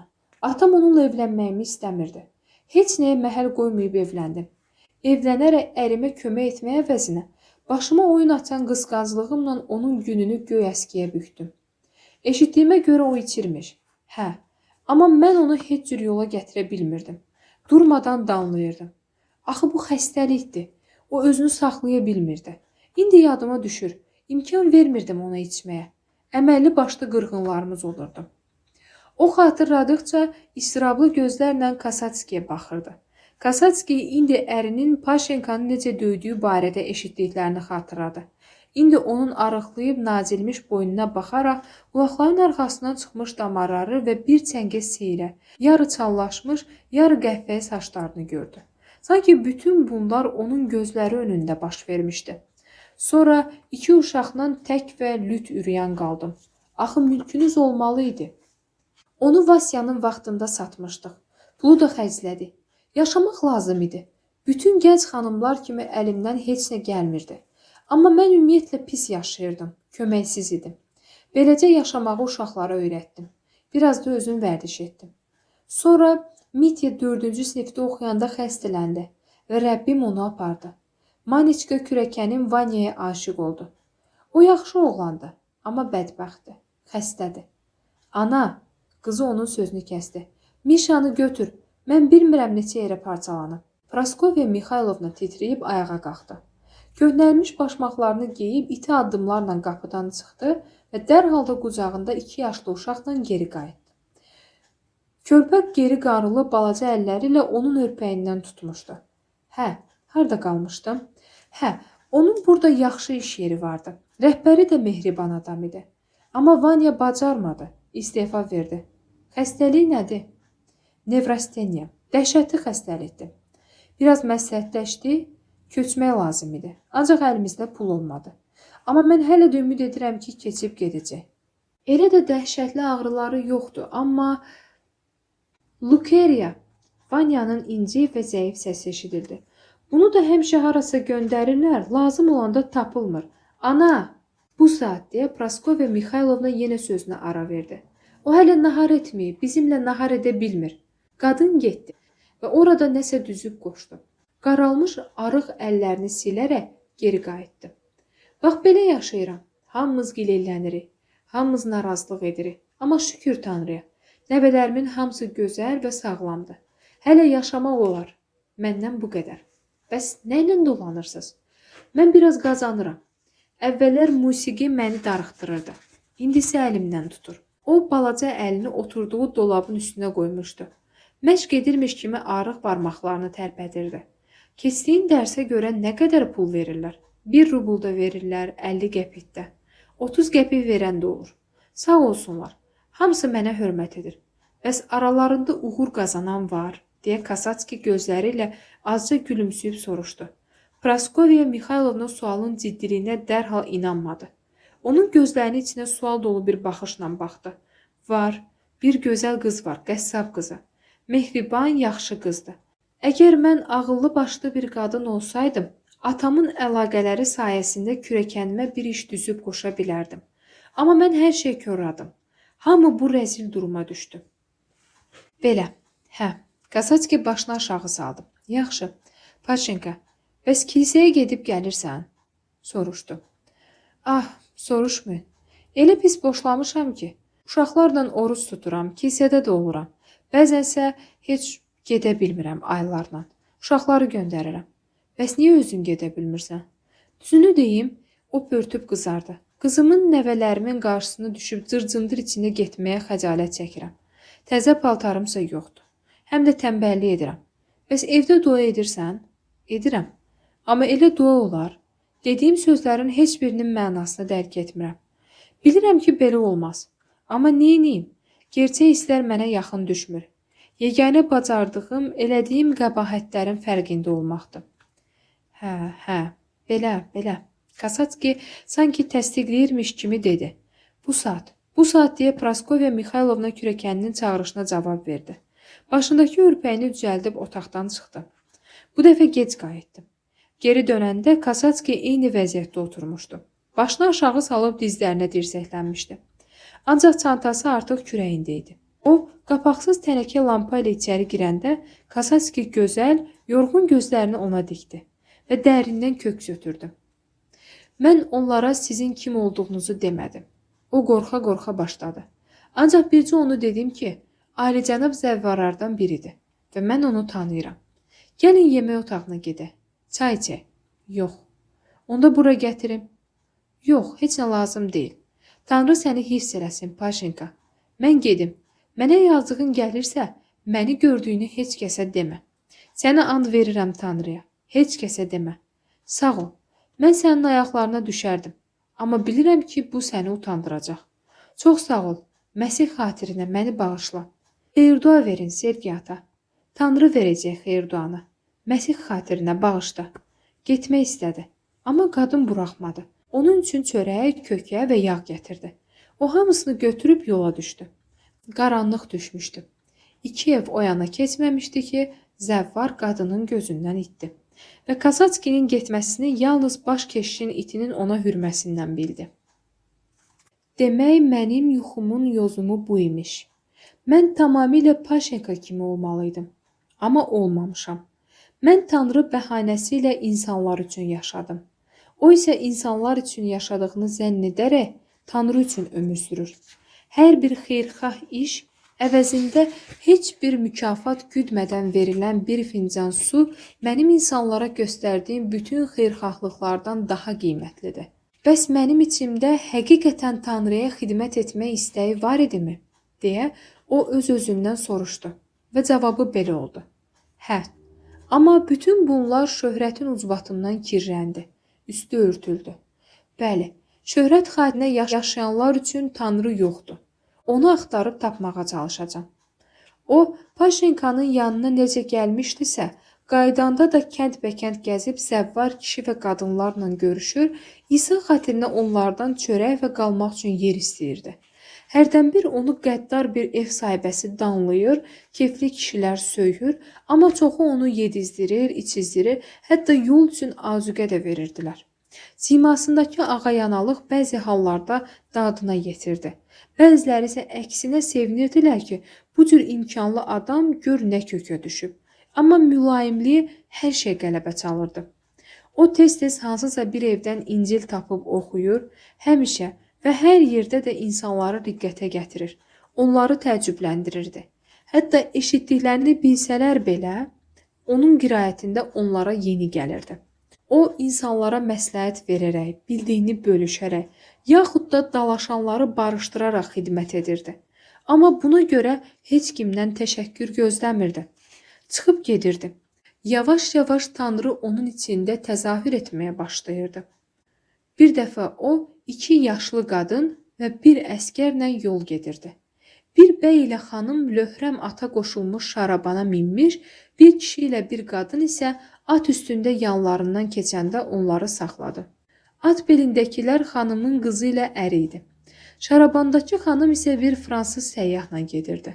Fransıza yerli zəvvarı, Rus məfhumatına uyaraq işləmək əvəzinə hara gəldi gedib güzaran keçirənləri göstərmək üçün onları saxladılar. Onlar fransızca danışırdılar. Düşünürdülər ki, kimsə başa düşməz. Onlardan soruşun görək, Tanrının onların ziyarətini qəbul etdiklərinə əmindilərmi? Soruşdular və yaşlı qadınlar cavab verdilər. Tanrı özü bilər. Gəzməyinə gəzirik. Bəs bizim ürəyimiz? Əskərdən soruşdular. O dedi ki, onsuz da tənhadır, başqa seçimi yoxdur. Kasatskidən kim olduğunu soruşdular. Tanrının quluyam dedi. O nə dedi? Dedi ki, Tanrının quludur. Deyəsən bu keşiş oğludur. Əsil nəcabətli olduğu hiss olunur. Xırda pulunuz varmı? Fransızın xırda pulu var idi. Hərəsinə 20 qəpik verdi. Onlara deyin, mən bu pulları şam almağa yox, özlərinə çay alsın deyə verirəm. Sənə, baba, dedi və Kasatskinin çiyninə əlcəklə əlini sürtdü. Məsih sizi qorusun deyə Kasatski papağını qoymadan daz başını əyərək cavab verdi. Bu görüş Kasatski üçün xüsusilə sevindirici idi. Çünki o, insanların fikrinə xor baxıb, ən adi, ən asan işi görmüşdü.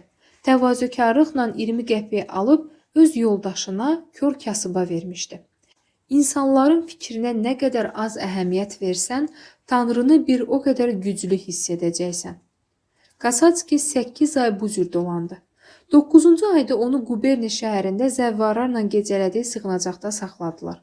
Pasportsuz şəxs kimi bölməyə apardılar. Biletinin harda olduğunu, kim olduğunu soruşdular. Biletinin olmadığını dedi. Dedi ki, sadəcə Tanrının quludur. Onu avara kimi qeydiyyata alıb mühakimə etdilər və Sibirə göndərdilər. Kasatski Sibirdə varlı bir kişinin mülkündə məskunlaşdı və indi də orada yaşayır. O, həmin sahibkarın bostanında işləyir,